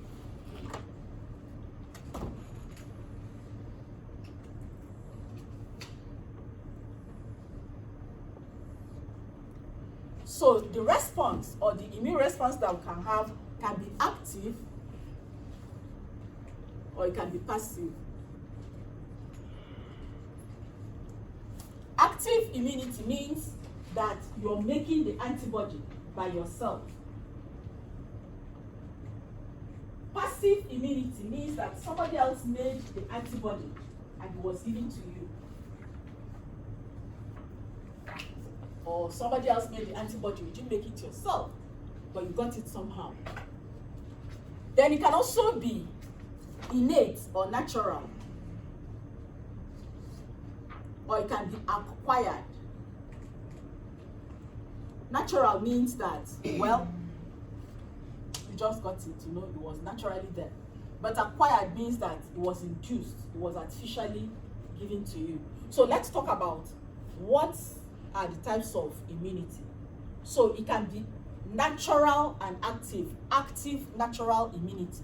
This is when you're exposed to the disease or the antigen itself. If you're exposed to the antigen itself and you developed antibodies after that, that is natural and it's active. Now, natural and passive is something that a baby gets from the mother. Many times it's in utero, antibody that passes from the mother to the baby, in utero or during breastfeeding. So natural passive is usually from mother to baby. Then acquired active is just another name for vaccination. So you don't have this disease. However, some parts of the disease has been introduced into you so that you can build up your antibodies. Sometimes it's the poison, the toxin produced by the disease, like in diphtheria, or sometimes it's actually the virus that is killed and given to you so that you can now have an antibody reaction to it, like in polio. Or sometimes it's the RNA, part of the vaccine that is introduced that will cause your body to now mount an immune response. So acquired active immunity is another name for vaccination. It doesn't matter whether you're giving it as an injection or as a spray or as a oral drop or something. You know the history of vaccination in the United States. It's quite fascinating. You should go online and read it. It was slaves from West African slaves that were trying to explain that if somebody has smallpox, the third person that gets it just gets some parts, scalp from the person, and use the scalp, give it as marks on every other person, that they will have the mild form of the disease, but once they recover, they will never get smallpox again. And when they said it the first time, they were treated as if they were talking about witchcraft and so on, until one pastor listened to them, and the pastor took it and ran with it and got everybody to be immunized against smallpox. So it's just get the scab of somebody that is recovering. The third person, it doesn't have to, it must not be the patient 0 or the second person. It's the third person, you get the scab and start pinching everybody's skin with it. And usually they will have mild cases of smallpox, and once they recover, they will never have smallpox in their life ever. All right, then there's passive acquired. Passive acquired immunity is serum infusion. So such like the monoclonal antibody that we're talking about. So my own other case of how else could we have managed COVID? Instead of giving everybody the PCR test, because you can be positive in the morning, by evening you're not positive anymore, or you can be negative in the morning, by evening you're positive. What they should have been doing, in my own opinion, was the antibody test. Because if you do the antibody test, it shows you've been exposed, you have handled this thing, you're cured, or you are about cured with it. And therefore, you don't need to be afraid of it anymore. But I believe I got my PCP fired by asking for the antibody test. You know, I asked, why can't I have the antibody test? Because, I mean, during COVID, I had face-to-face classes as well, as long as you're taking the precautions. And for all my 4 classes, usually maybe somebody will stop coming to school, and then they will shut down the entire class for about a week, you know, and later they will tell us, oh, by the way, this person didn't come to school because the brother had COVID or something, you know. And I believed that from all these exposures, I probably would have gotten the antibody somehow. Can you test me? Let me know if I have the antibody, and let's see, you know, can I just continue teaching? And first of all, they had somebody call me, why do you want to do the antibody test? Why don't you just go and take the vaccine? No, we're not doing antibody test. Everybody should just go and take the vaccine, and so on and so forth. If I'd wanted the antibody test, you know what I would have done? I would have gone to where they were donating serum. They will test you. If you have the antibody, they will ask you if they can take your serum. So how do we get serum? Somebody tell me. How do we get serum? You take the clotting factors out of plasma? Say that again. You take the clotting factors out of plasma? Thank you. You remember we said that serum minus clotting factor is, plasma minus clotting factor is serum. So what they do is they will collect your blood and they would centrifuge it. If you're anemic, they will give you back your packed cell. And then the serum itself, or the plasma that they have received, they will just remove clotting factor from it, and that is what gives us serum. And remember that within this serum will be immunoglobulins, right? It's only the clotting factor that was removed. So there will still be the immunoglobulins, and those beta globulins are antibodies. So it's not just for COVID.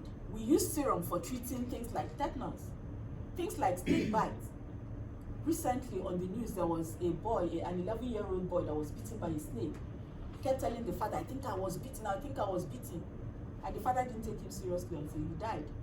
And all that boy really needed was serum of somebody that had had the snake bites before. And yeah, he hasn't made his own antibody, therefore it's not active. But he has the antibody of somebody that has fought it before, and that will help to counter the effect of the toxin. What else did I want to tell you about serum? Yes. Now we try to depend on human serum. Before now, what we used to do was to deliberately infect horses with whatever it is that you're looking for. So human beings have only 5 liters of blood, but from horses you can get gallons and gallons and gallons of blood, right? But the problem with that is that since it's another species, sometimes people had serum sickness. Serum sickness means that it's like an autoimmune response. So this is again an immunological response to foreign proteins. Any questions about this so far? I'm sure you're feeling tired. So let's take, you're feeling tired? Mm-hmm. Who is feeling tired? All right, I just want us, first of all, let's look at these questions. Is there anything we haven't looked at? And then I want to play a clip that you can go to, take a break with, and then we can come back. Anything we have not discussed from this?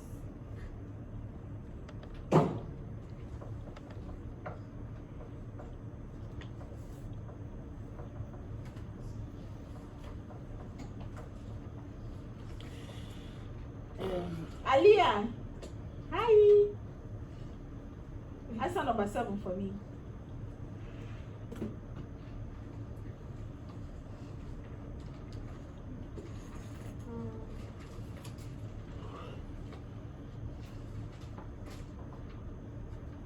By the way, Selena, you're going to do number 8 for me. Okay. Who hasn't spoken to me today? I've harassed Maya. Miguel, how about you do number 2 for me? Fast, fast. Anybody that is ready can start.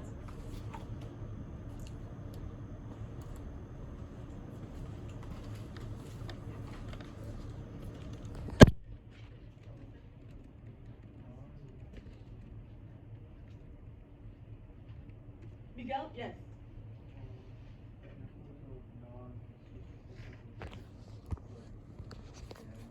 Like the skin, good job. Like the mucous membranes, right? Good for you. And when we talk about inflammation, is it specific or non-specific? What do you think? Non-specific. I agree. All right. Aliyah or Selena, who is ready? Primary immune response is like the first time you're exposed to something, and then secondary immune response is like, you know, like maybe like an allergic reaction that you have after, like when you already have like the memory of the thing, so you have like a more extreme response. Yes. So that you've just described them. So how do they compare?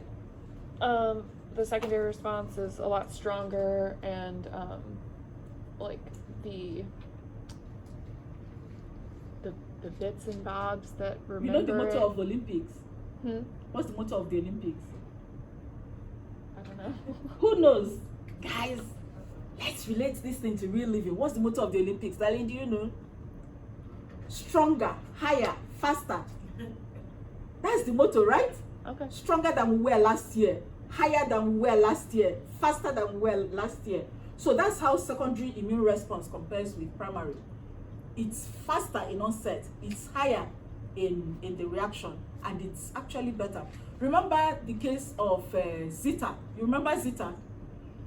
Zita that had Oh, Zeta versus Zima. yes, Things. versus isoimmunization. Say after that, her pregnancies were just getting shorter and shorter and shorter. That means that these antibodies are reacting faster, stronger, higher than they ever did before. Aliyah? Something to do with memory skills. Which one? See, I've forgotten which one you were answering for me. 7. Okay, what's the role of B lymphocytes in immunity? Really? One word that will describe. I like this one. I don't think you have it. All right, maybe we can play it at the end if you have time. But this is the one I really want. Do I want this or do I want this? Let's see the one that is shorter. So whenever you think of B lymphocytes, you think of antibodies, humoral, that's liquid, it's protein in the plasma. But whenever you think about I just want to know how long this is. Whenever you think of this is 4 minutes.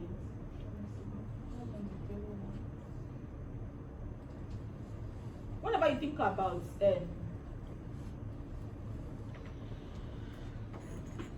T lymphocytes, you think about cellular immunity. Okay, let's do this one. About 37 million people around the world are currently living with AIDS, making the disease one of the worst pandemics in modern history. AIDS, or acquired immunodeficiency. You can hear this at the back, right?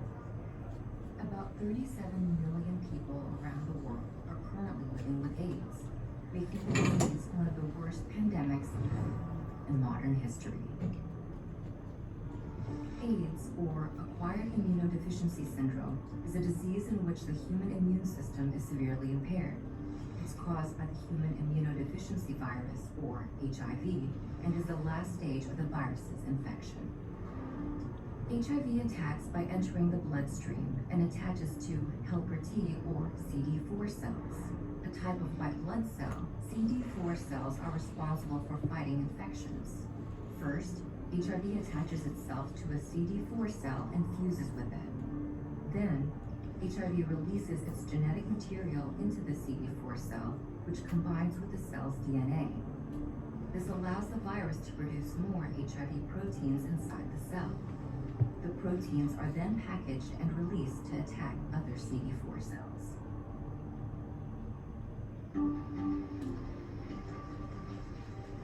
Without HIV medicines, an individual's infection may spread and within 10 to 12 years, advance to become AIDS.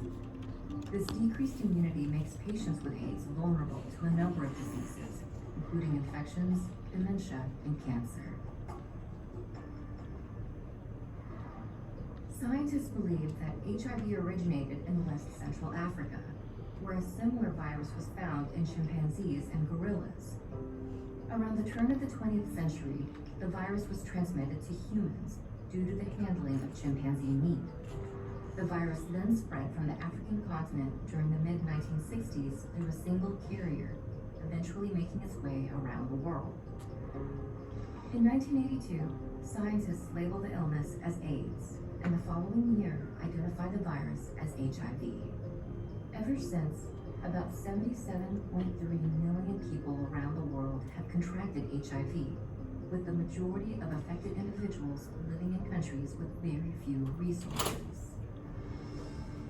Scientists are working to one day develop a cure for AIDS. In the meantime, advancements in biotechnology with increased awareness, prevention, and access to healthcare are saving many lives, and they hold the key to finally exterminating the disease. I think this is all we need to know. I just wanted you to see how it affects people. All right, take a break, 2 minutes, and then we can start again. 2 minutes. Yeah, enough time to stand, sit, go to the bathroom, come back, and then we can start. Right, that's, I think I should have.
All right, guys.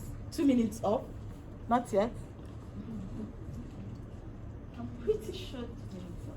But then you give me back your. You're supposed to give me back. I'll take a bit. And this. You're supposed to also give me this. Can I come for it?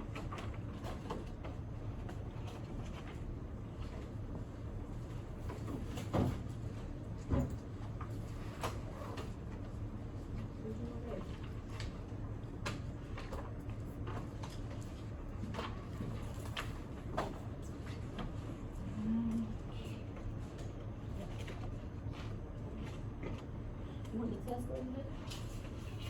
Yes, I want the question paper back. I'll give me Hmm? just like this. There's the question paper attached to it. Really? What did you take?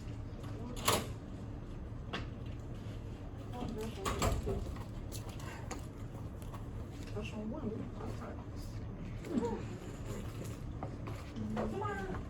Oh, you just did.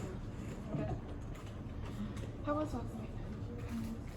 That's my garbage. Got back like 4:30. Oh, fucking right. Sorry, my. Tonight gonna be. Yeah. I think I took something out there. We had this guy, had a roommate set up like fucking 31.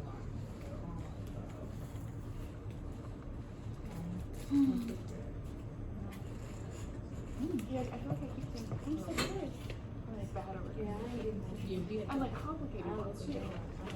I'm looking for it now. We had he fell asleep in a car, but in the drive heading into Northern Parkway, or like right to like, and he was like in drive. They Like, call him out the other day. it was like around sunset. Yeah. Yeah. Yeah, so she wakes right up. And she's like, oh, I'm so sorry, I'm just so tired, whatever. But she's fine. But then the guy, like, he could wake up, but then he was like doing his own thing so bad. Like, over there. We're getting in here. This place is like, Okay, I'll look for it because I don't Exactly what you're buying. And I feel like I didn't have With Brady stay Coin. away, Yeah. right? But it was like, It's part of I my don't know, I thought it was organization. weird. It was weirder than like typical. Yeah. I mean, it's been like that for a while, especially lately. It's been break off and then it just be super. Let's come it down to my disorganization. All right, guys. 2 minutes, more than 2 minutes over. So in this one too, I would have liked us to look at the objectives, starting with this one. However, we're going to look at this set of objectives in the lab. We're just going to mention a few things so that we can use it to describe what we intend to achieve this morning. The second set of objectives, we're also going to look at that in the lab. It's easier to see it and be doing it as we're talking. Then, I want us to start with this. This is where I want us to start. So there are three dynamics at play whenever we think about respiration. When we think about respiration, your mind should run to gas exchange, right? exchange of gas. But there are a few other things that the respiratory system also do for us. And again, I promise it's what we're going to talk about in the lab today. But for the respiratory system, there are three dynamics that are always at work. So the three dynamics are ventilation,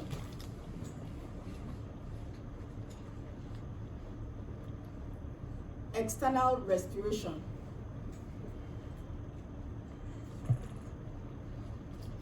and internal respiration.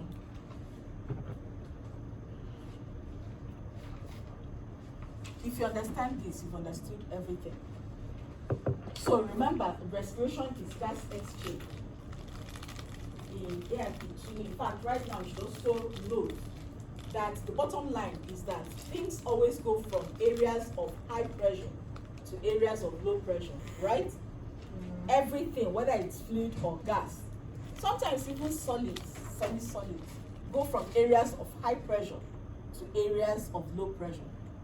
So in ventilation, ventilation is gas exchange between the respiratory tract and the atmosphere. Gas exchange between the respiratory tract and the environment, the atmosphere, if you choose.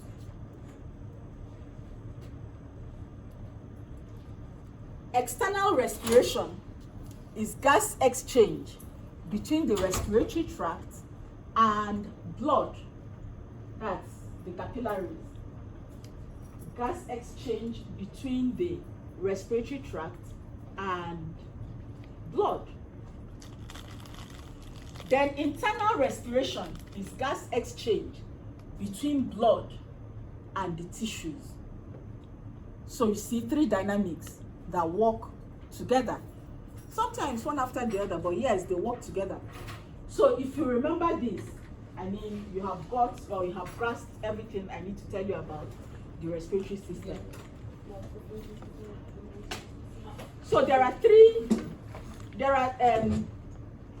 laws in particular that we need to discuss: Boyle's law and Dalton's law.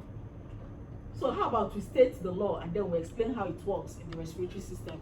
So Boyle's law states that volume is inversely proportional to pressure. And yes, sometimes you're asked about this in quizzes and exams. Volumes is inversely proportional to pressure. What that means is that as volume increases, pressure decreases. Or as volume decreases, well then, pressure increases. So it's like the opposite. Yes, just the opposite of it. So we're going to, how does this affect ventilation? Because the major muscle of respiration, what's the major muscle of respiration anyway? The diaphragm, right? The diaphragm. So when the diaphragm contracts, it increases the volume of the thorax. The thoracic volume will increase. And because the volume of the thorax is increased, the pressure will be reduced. And remember, air will go from areas of high pressure to area of low pressure. So with that contraction of the diaphragm, the end of it is that air will flow into the lungs, right? But when the diaphragm relaxes, the volume of the chest decreases. And because the volume is decreased, pressure is increased. And therefore, air will go from the lung to the outside. It's just simple physics, right? Yeah. Then the other one we need to talk about is Dalton's law. And how does it apply to gases? So Dalton's law states that in a mixture of gases,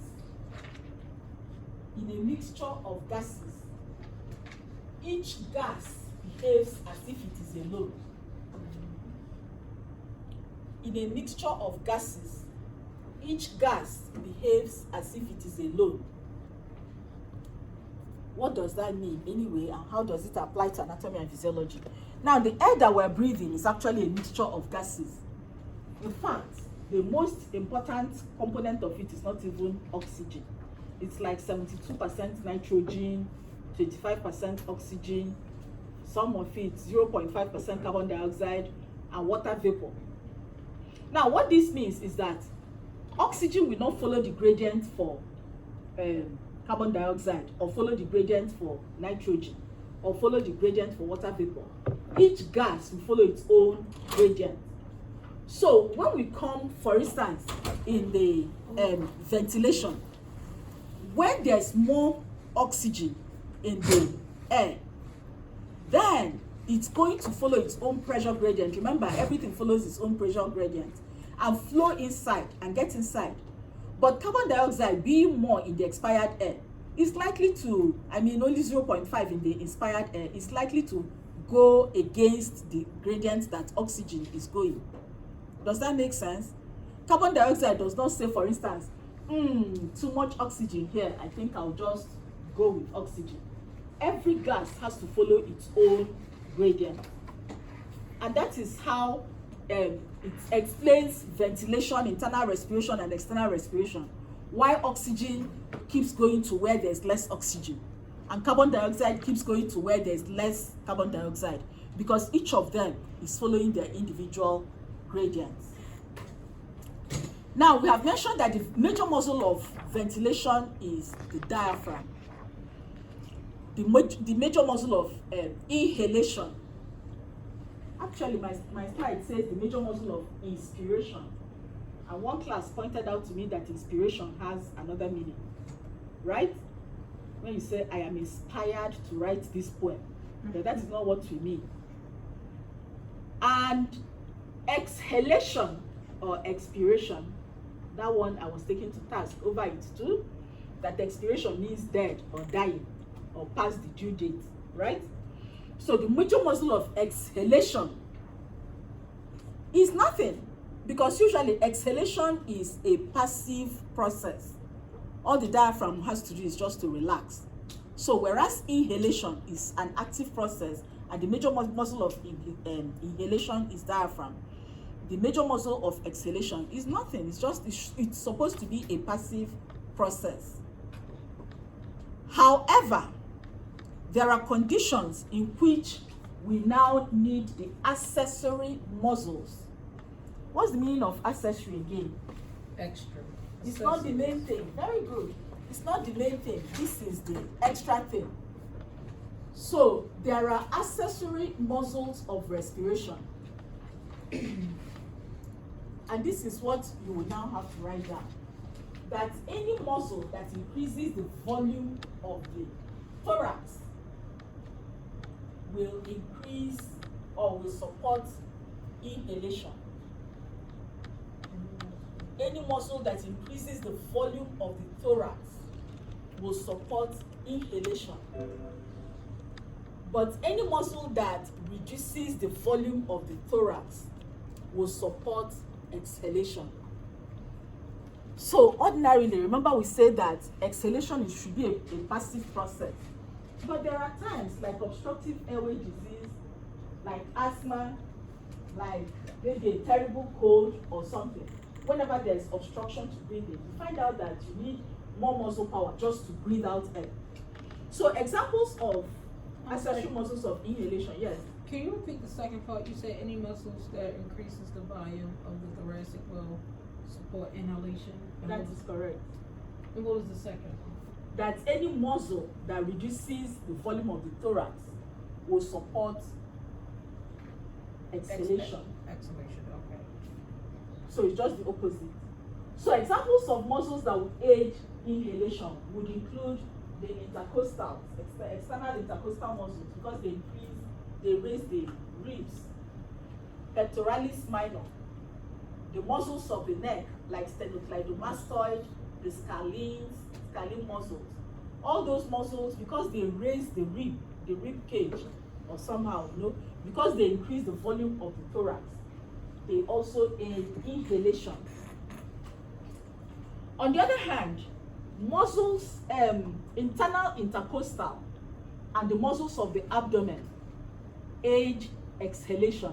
Remember, we talked about how the oblique muscles, internal oblique, external oblique, rectus abdominis, how they compress the abdomen.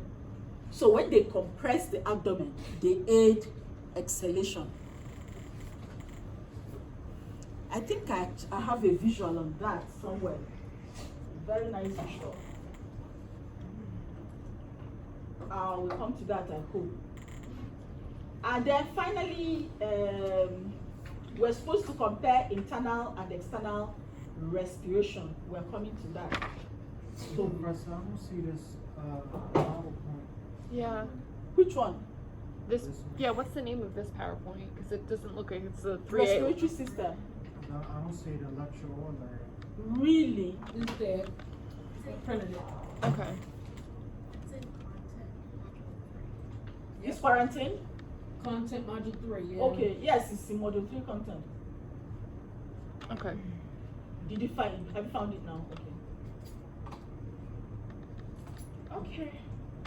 Where am I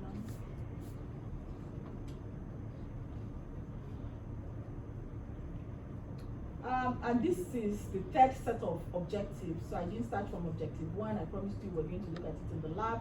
So this is the third set of objectives. So the last objective says that we should compare internal and external respiration.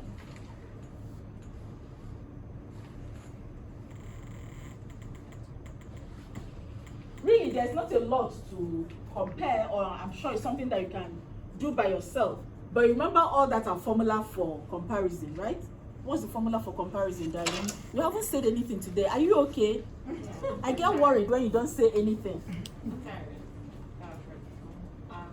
Location, function, Thank you. We could actually do it based on that formula: location, structure, and function. So we want to compare internal and external respiration.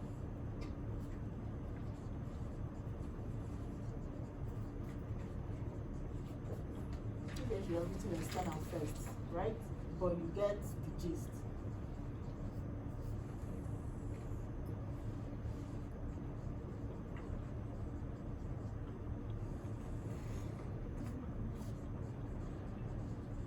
The first part of it, we've already talked about it, right? I mean the location. That whereas external respiration is between the alveoli and the capillaries, that's alveoli and lungs. That internal respiration is between the capillaries and the tissues. Can you repeat that? I'm sorry. Go back to the first things we talked about when we're talking about the dynamics that we're going to be looking at. We said that external respiration, look at it, is between the alveoli and the capillaries, the alveoli of the lungs and the capillaries. But internal respiration is between the capillaries and the tissues that are going to supply.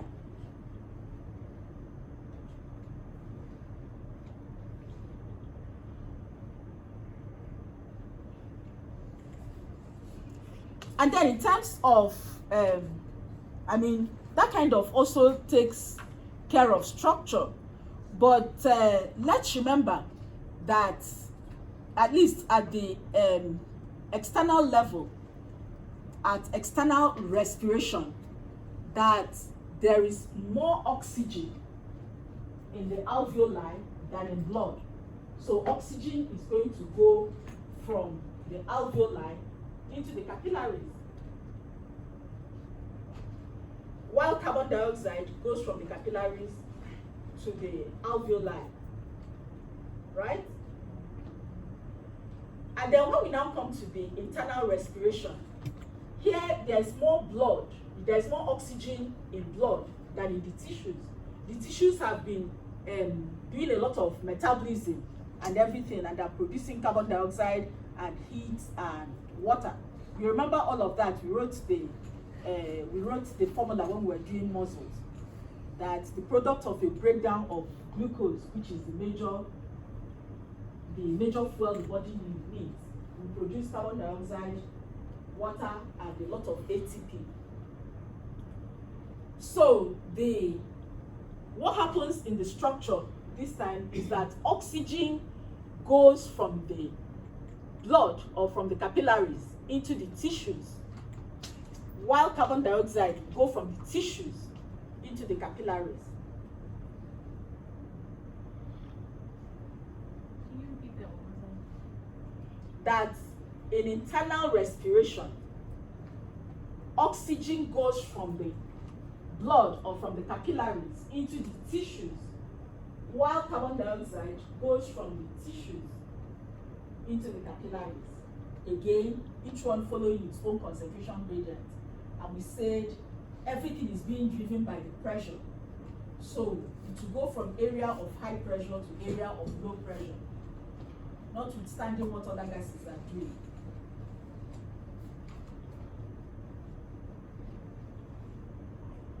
And then for function, external respiration is for removal of carbon dioxide. Internal respiration is for the supply of oxygen to the tissues. So external respiration, removal of carbon dioxide from the body. Internal respiration, supply of oxygen to the tissues. And by saying that, you have just summarized everything that is on this slide and on the next slide. Any questions about this? Can you go over the function of external respiration? External respiration, removal of carbon dioxide from the body. I'm sorry, I meant the structure. What? The structure of external respiration. Oh, that was where I said that in external respiration, Maya, which one do you want? External respiration. Did you write anything for internal respiration? Yes. What did you write for internal respiration? O2 comes from the capillaries to the tissues, while CO2 goes from tissues. So the opposite happens in external respiration. So carbon dioxide goes from the capillaries into the alveoli or into the lungs, while oxygen comes from the lungs into the blood or into the capillaries. All right.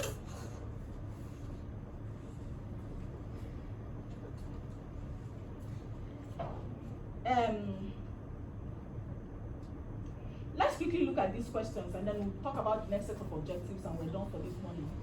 I'm meeting the lab.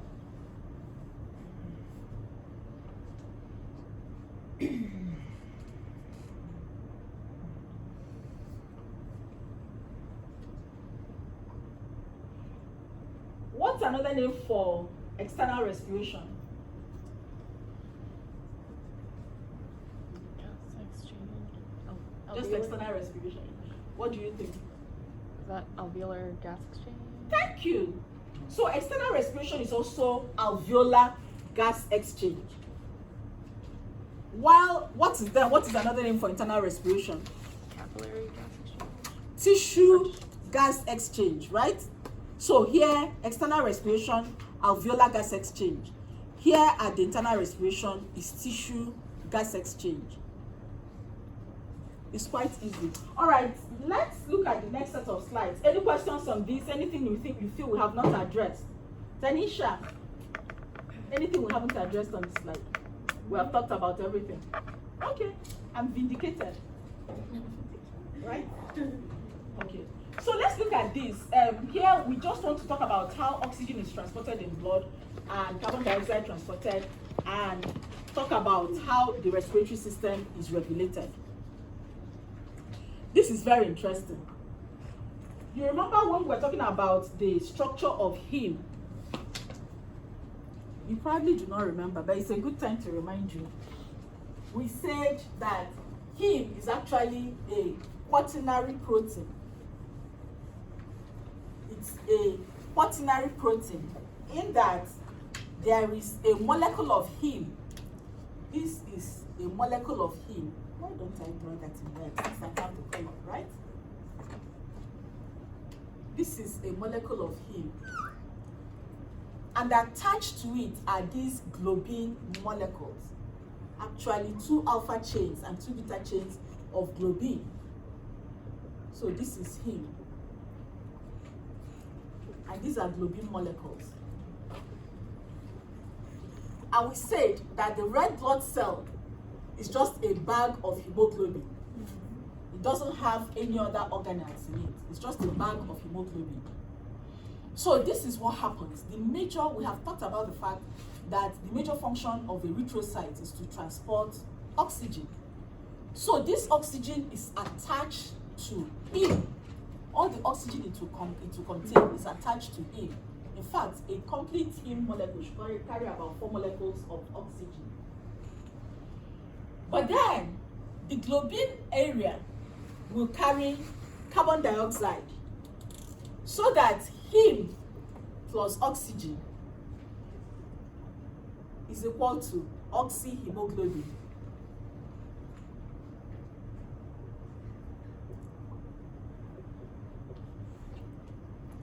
But then remember that heme doesn't carry carbon dioxide.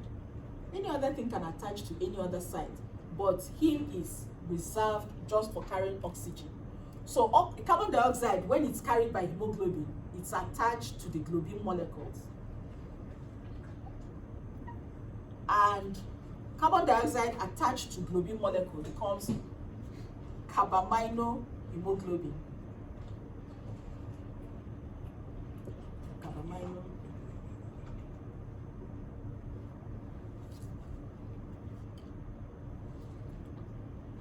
I know that we talked about it in this class because somebody asked a question. So what happens in carbon monoxide poisoning? Do you remember that? Somebody asked the question. And I said that carbon monoxide, when it comes, is capable of displacing oxygen from heme, so that heme becomes combined with carbon monoxide, and this will give us carboxyhemoglobin.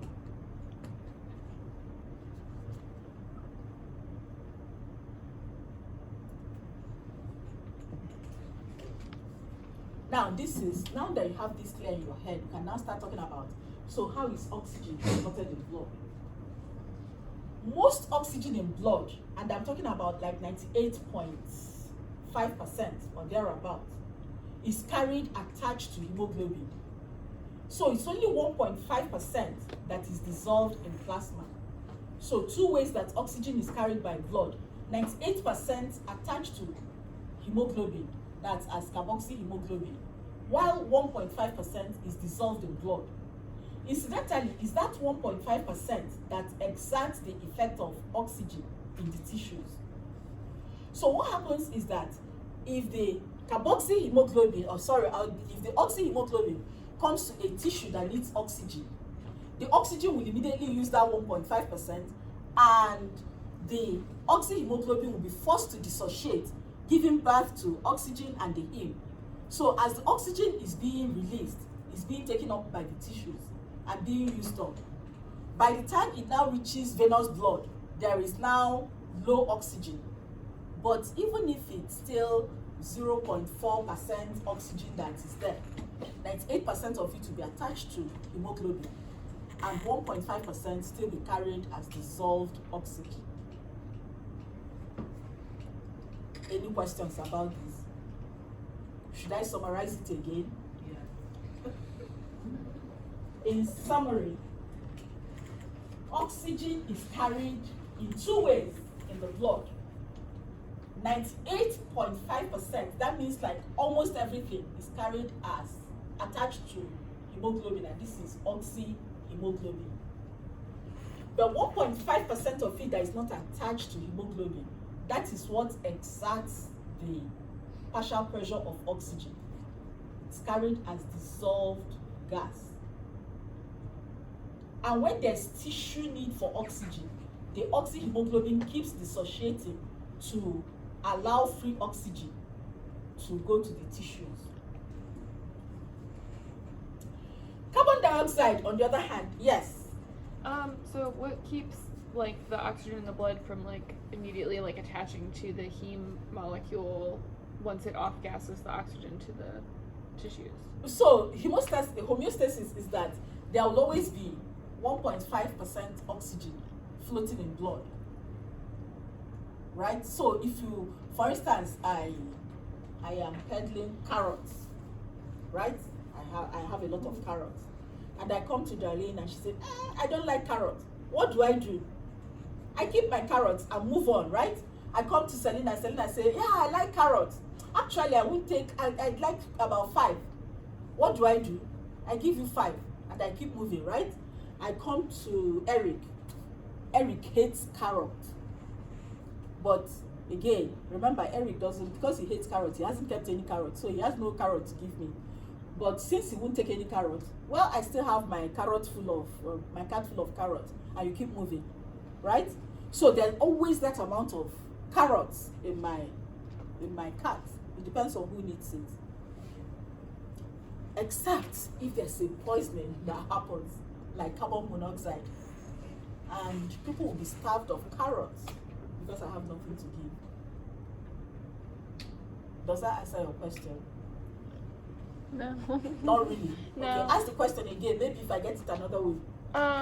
So like the heme molecule wants to have 4 oxygen molecules attached to it, and then, you know, it interfaces with the tissues and gives off its oxygen that's carrying, right? So it starts out with 4, and then it like gives off a couple, and then now it has less than 4, but it still has those spots open because it can carry 4, and now it gave away some, so now it has empty spots. So why doesn't the oxygen from the blood like fill in those empty spots on the heme? Because they don't have. I can't give you what I don't have, right? So but by the time it gets back to the lungs, by the time the blood gets to the lungs, there's a lot of oxygen. So it will fill up all its empty spaces again. But like, why isn't it picking up the loose oxygen? Is my question. So, okay, I get what you mean. Since there's 1.5% anyway, right? Around. So remember that there's not just one heme molecule. That's actually a very good question. So if there's if it can only fill up its cart if there's excess, but if there's no excess, it can't pick up any. So it doesn't get to pick up from the tissues. It waits till there's available oxygen. Now I'm talking about carrots. So it's just like I'm moving down the aisle. You don't have carrots from anywhere, so I can't even pick up any. But again, think about it. If I had offered you carrots, and if I come to the end of the line and you gave off excess carrots, which is possible, that is what part of the treatment, that some things might actually be giving off excess oxygen, but that is usually impossible because the body is always longing for the oxygen, wanting to have the oxygen. So many times they don't give off any. So that 1.5%, if it's passing somewhere that is starved of oxygen, it might not get to the end, which is what will cause gangrene. So usually it picks up the oxygen from the cart, not the other way around, at the level of the tissues.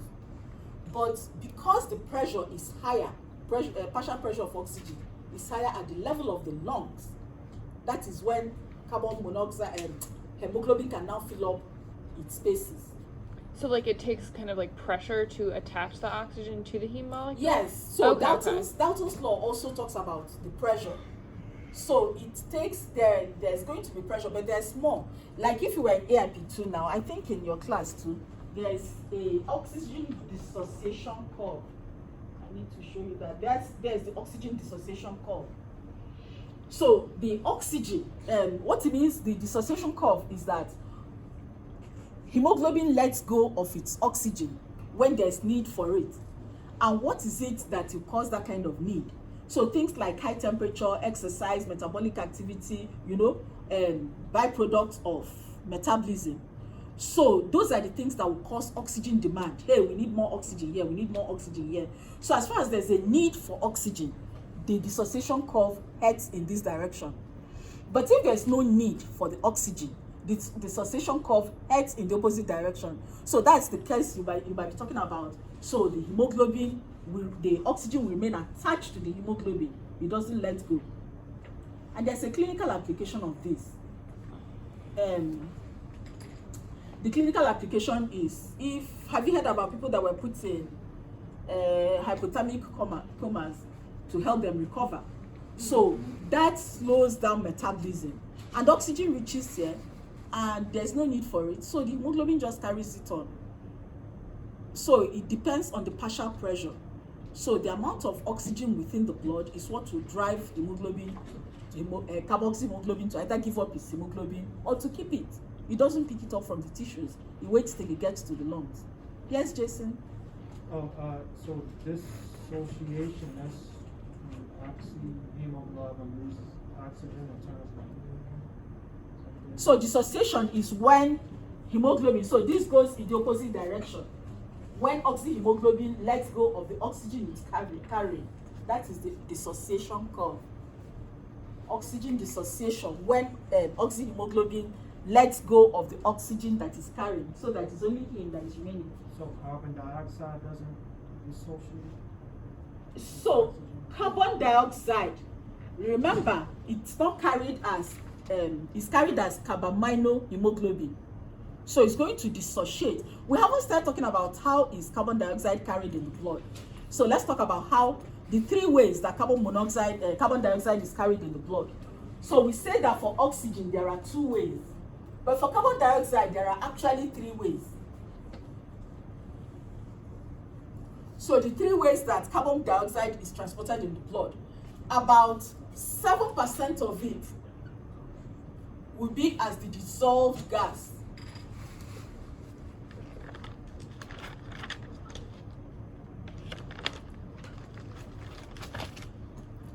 About 20, well, some books will say 20 to 25% of it is what is transported as carbaminohemoglobin or carbaminoglobulin.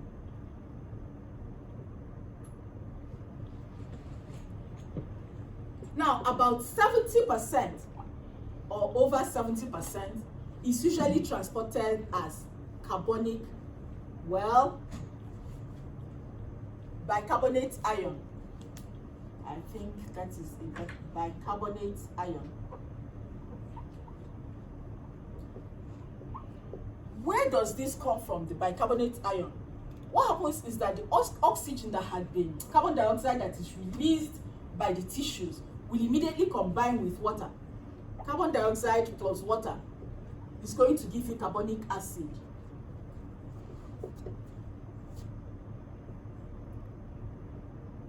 H2CO3, right?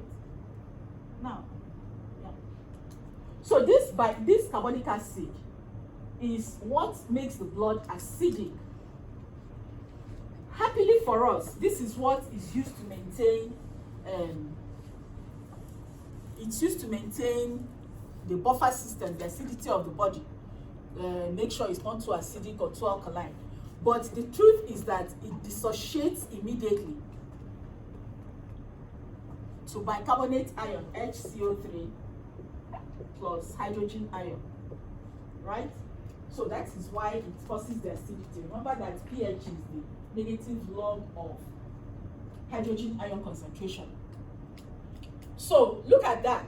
If 70% of carbon dioxide is transported as bicarbonate, this is where it exerts its own regulation.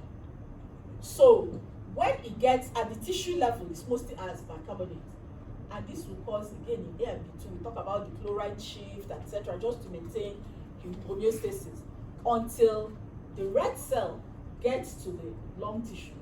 By the time it gets to the lung tissue, the chloride cell that had been moved out will move back in, and carbon dioxide, that's this first equation, will form again. So that as carbon dioxide is being formed, is being breathed out in the lung, at the level of the lung. Again, a complicated effect. What do I need you to remember in this class? What I need you to remember is that carbon dioxide is transported in 3 ways. 7% dissolved in blood, about 20% as carbaminohemoglobin, but as 70%, that's the bulk of it, is transported as bicarbonate ion.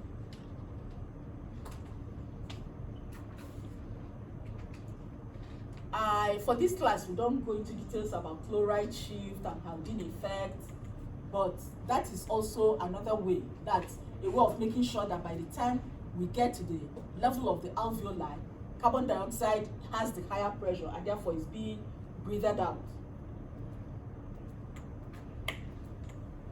Any questions about this? All right, guys, let's major in the majors, but it shows me that you're interested. The questions you ask show me that you're interested.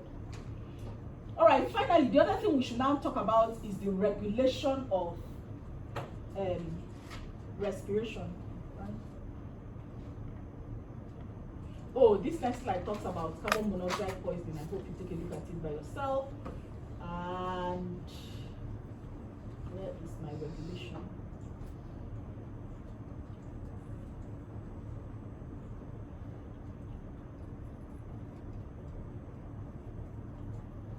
Okay. So let's talk about how the respiratory system is regulated. Like every other system in the body, there are two major ways of regulating it. Central control and endocrine control. So the central nervous system control, where is the center for the respiration? Center for respiration. Kennedy, talk to me. Center for respiration.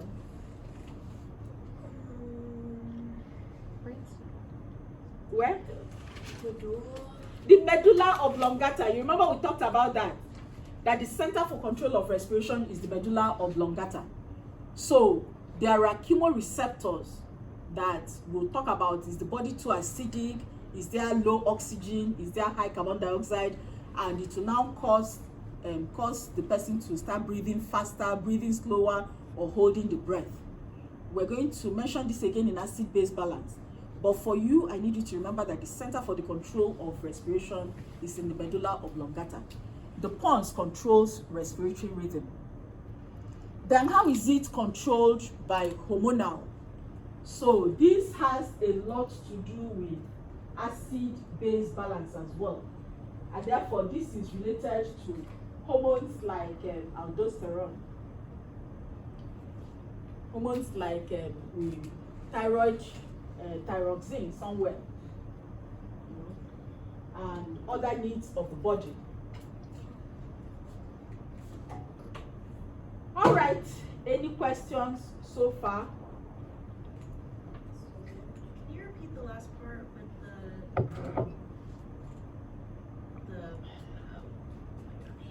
hormones? The hormones. So I'm deliberately not putting a lot of emphasis on it, but later on we're going to talk about hormones that regulate acid-base balance and also hormones that regulate metabolism. So things like aldosterone, and things like thyroxine. Those are a few hormones that will regulate respiration. Let's look at these questions.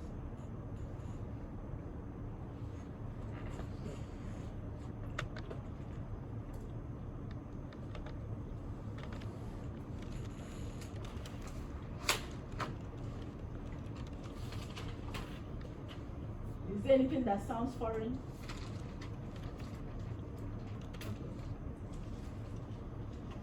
Anything we need to discuss a little bit more?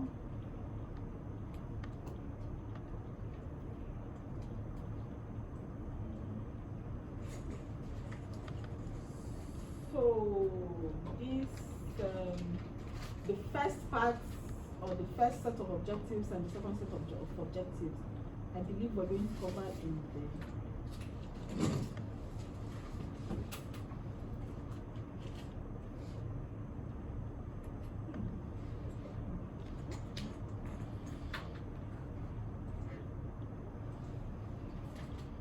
So since we bought time, we can watch this and then we can go on break.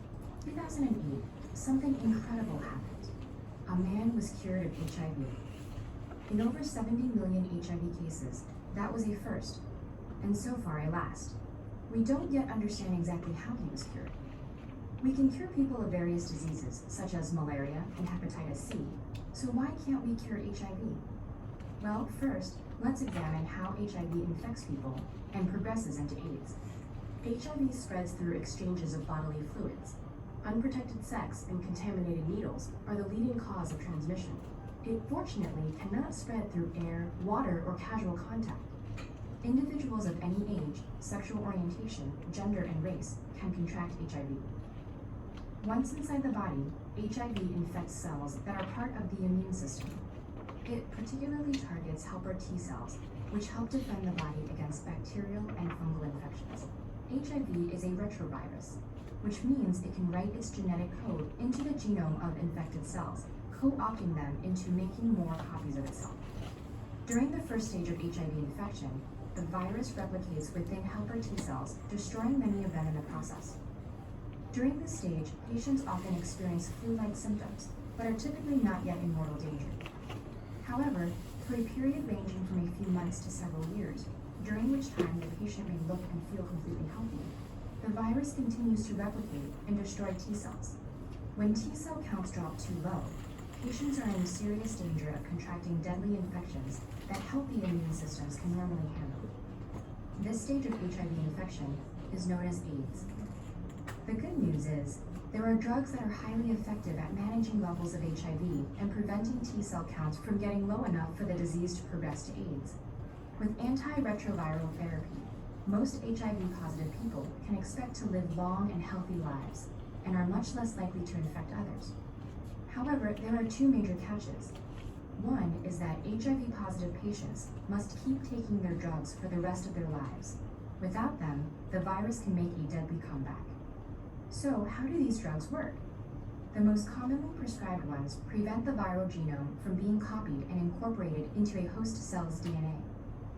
Other drugs prevent the virus from maturing or assembling, causing HIV to be unable to infect new cells in the body. But HIV hides out somewhere our current drugs cannot reach it, inside the DNA of healthy T cells. Most T cells die shortly after being infected with HIV. But in a tiny percentage, the instructions for building more HIV viruses lies dormant, sometimes for years. So even if we could wipe out every HIV virus from an infected person's body, one of those T cells could activate and start spreading the virus again. The other major catch is that not everyone in the world has access to the therapies that could save their lives. In sub-Saharan Africa, which accounts for over 70% of HIV patients worldwide, antiretrovirals reached only about 1 in 3 HIV-positive patients in 2012. There is no easy answer to this problem. A mix of political, economic, and cultural barriers makes effective prevention and treatment difficult. And even in the US, HIV still claims more than 10,000 lives per year. However, there is ample cause for hope. Researchers may be closer than ever to developing a true cure. One research approach involves using a drug to activate all cells harboring the HIV genetic information. This would both destroy those cells and flush the virus out into the open, where our current drugs are effective. Another is looking to use genetic tools to cut the HIV DNA out of cells' genomes altogether. And while one cure out of 70 million cases may seem like terrible odds, one is immeasurably better than zero. We now know that a cure is possible, and that may give us what we need to beat HIV for good. What do you think? There's one other one that excited me over the summer. Let me see.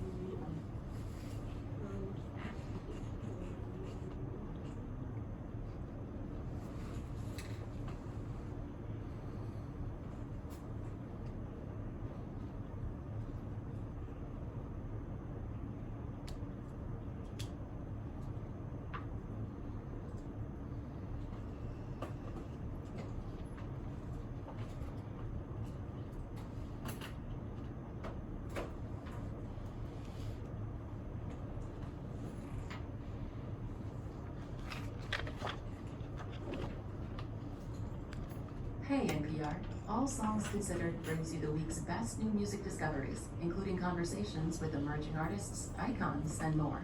To hear songs that can completely change your day, tap the play button below to hear a recent episode. Support for NPR comes from State Farm, the 2022 lead sponsor of NPR Music. Like a good neighbor, State Farm is there. A tiny group of people with rectal cancer just experienced something of a miracle. Their cancer simply vanished after an experimental treatment. In a very small trial, these patients took a drug called dostarlimab for 6 months. And in the end, every one of them saw their tumors disappear. Now, this trial was small, just 18 people, and there's still more to be learned about how the treatment worked. But some scientists say these kinds of results have never been seen in the history of cancer research. So to talk more about this is Dr. Hannah Sanoff of the University of North Carolina's Lineberger Comprehensive Cancer Center. She's not involved with the study. That was done by doctors with New York's Memorial Sloan Kettering Cancer Center, but Dr. Sanoff has written about the results. Welcome to the program. Thank you. Now, we are typically very cautious about focusing on studies that are so tiny, but there has been so much cautious enthusiasm about this that we wanted to talk about it. Could you tell us your reaction when you heard about the results? Absolutely. I mean, I am incredibly optimistic. Like you said in the introduction, we have never seen anything work in 100% of people in cancer medicine. We should note, I believe that with rectal cancer, some cases can involve chemo, radiation, surgery, maybe a combination of all of those. How does this drug work? This drug is one of a class of drugs called immune checkpoint inhibitors. And these are immunotherapy medicines that work not by directly attacking the cancer itself, but actually getting a person's immune system to essentially do the work. And these are drugs that have been around in melanoma and other cancers for quite a while, but really have not been part of the routine care of colorectal cancers until fairly recently. And typically drugs have side effects. What kinds of side effects were there with this one? Very, very few in this study. In fact, surprisingly few. Most people had no severe adverse effects at all. You've said before that this clinical trial is practice changing for the field. In what way do you view it as practice changing? Well, our hope would be that for this subgroup of people, which is, I think we should point out, only about 5 to 10% of people who have rectal cancer, if they can go on and just get 6 months of immunotherapy and not have any of the rest of this, I don't even know the word to use. Paradigm shift is often used, but this really absolutely is paradigm shifting. I do want to emphasize that we often cheer for people when we hear that they have kicked cancer, but the aftermath of what they can deal with physically and side effects can still be life-changing, which is why the idea of being able to skip surgery is so revolutionary. Yes, in rectal cancer, this is part of the conversation we have with someone when they're diagnosed is, we are very hopeful for being able to cure you, but unfortunately we know our treatments are going to leave you with consequences that may in fact be life-changing. I mean, I have had patients who after their rectal cancer had barely left the house for years, and in a couple cases even decades, because of the consequences of incontinence and the shame that's associated with this. Have you ever had patients that said they regretted getting the treatment? You bet. Really? Yeah. So if this drug ends up being as good as it preliminarily seems to be, what's the next step? What I'd really like us to do is get a bigger trial where this drug is used in a much more diverse setting to understand what the real true response rate's going to be. It's not going to end up being 100%. I hope I bite my tongue on that in the future, but I can't imagine it will be 100%.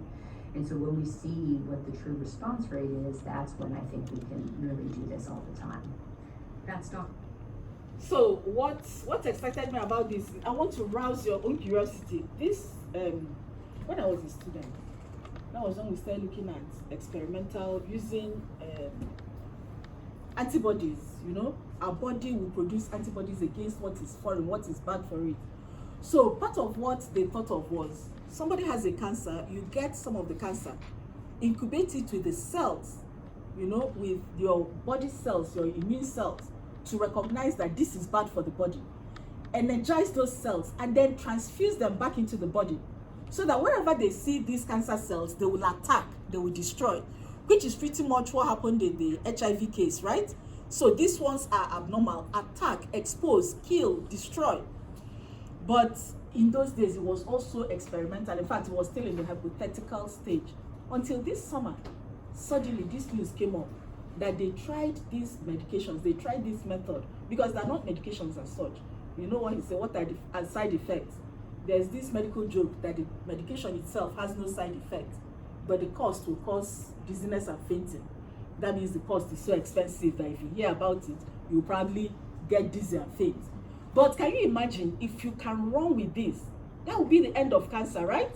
That if you get whatever it is that's abnormal, incubate it with our own cells, the cells that are equipped. Remember, this is our body defense system. This is bad, this is bad, this is bad. If you tell the cell that's bad, if you tell it well enough, then infuse it back into the body. It should go and select what is bad and destroy them. If you've ever had a friend or a family member that went through chemotherapy or radiotherapy, you know how bad it is. But here is this one. We're not just targeting all the cells. We're now energizing you to go and target the bad cells. That would be truly revolutionary. So in my lifetime, this has come to pass, and this is just the beginning. So maybe the person that will take the next step is sitting here in the class. Look at the person sitting next to you. Maybe that's the person that's going to do the next thing. All right, guys, go on break. We'll meet in the lab at 12:30. We'll meet in the lab at 12:30.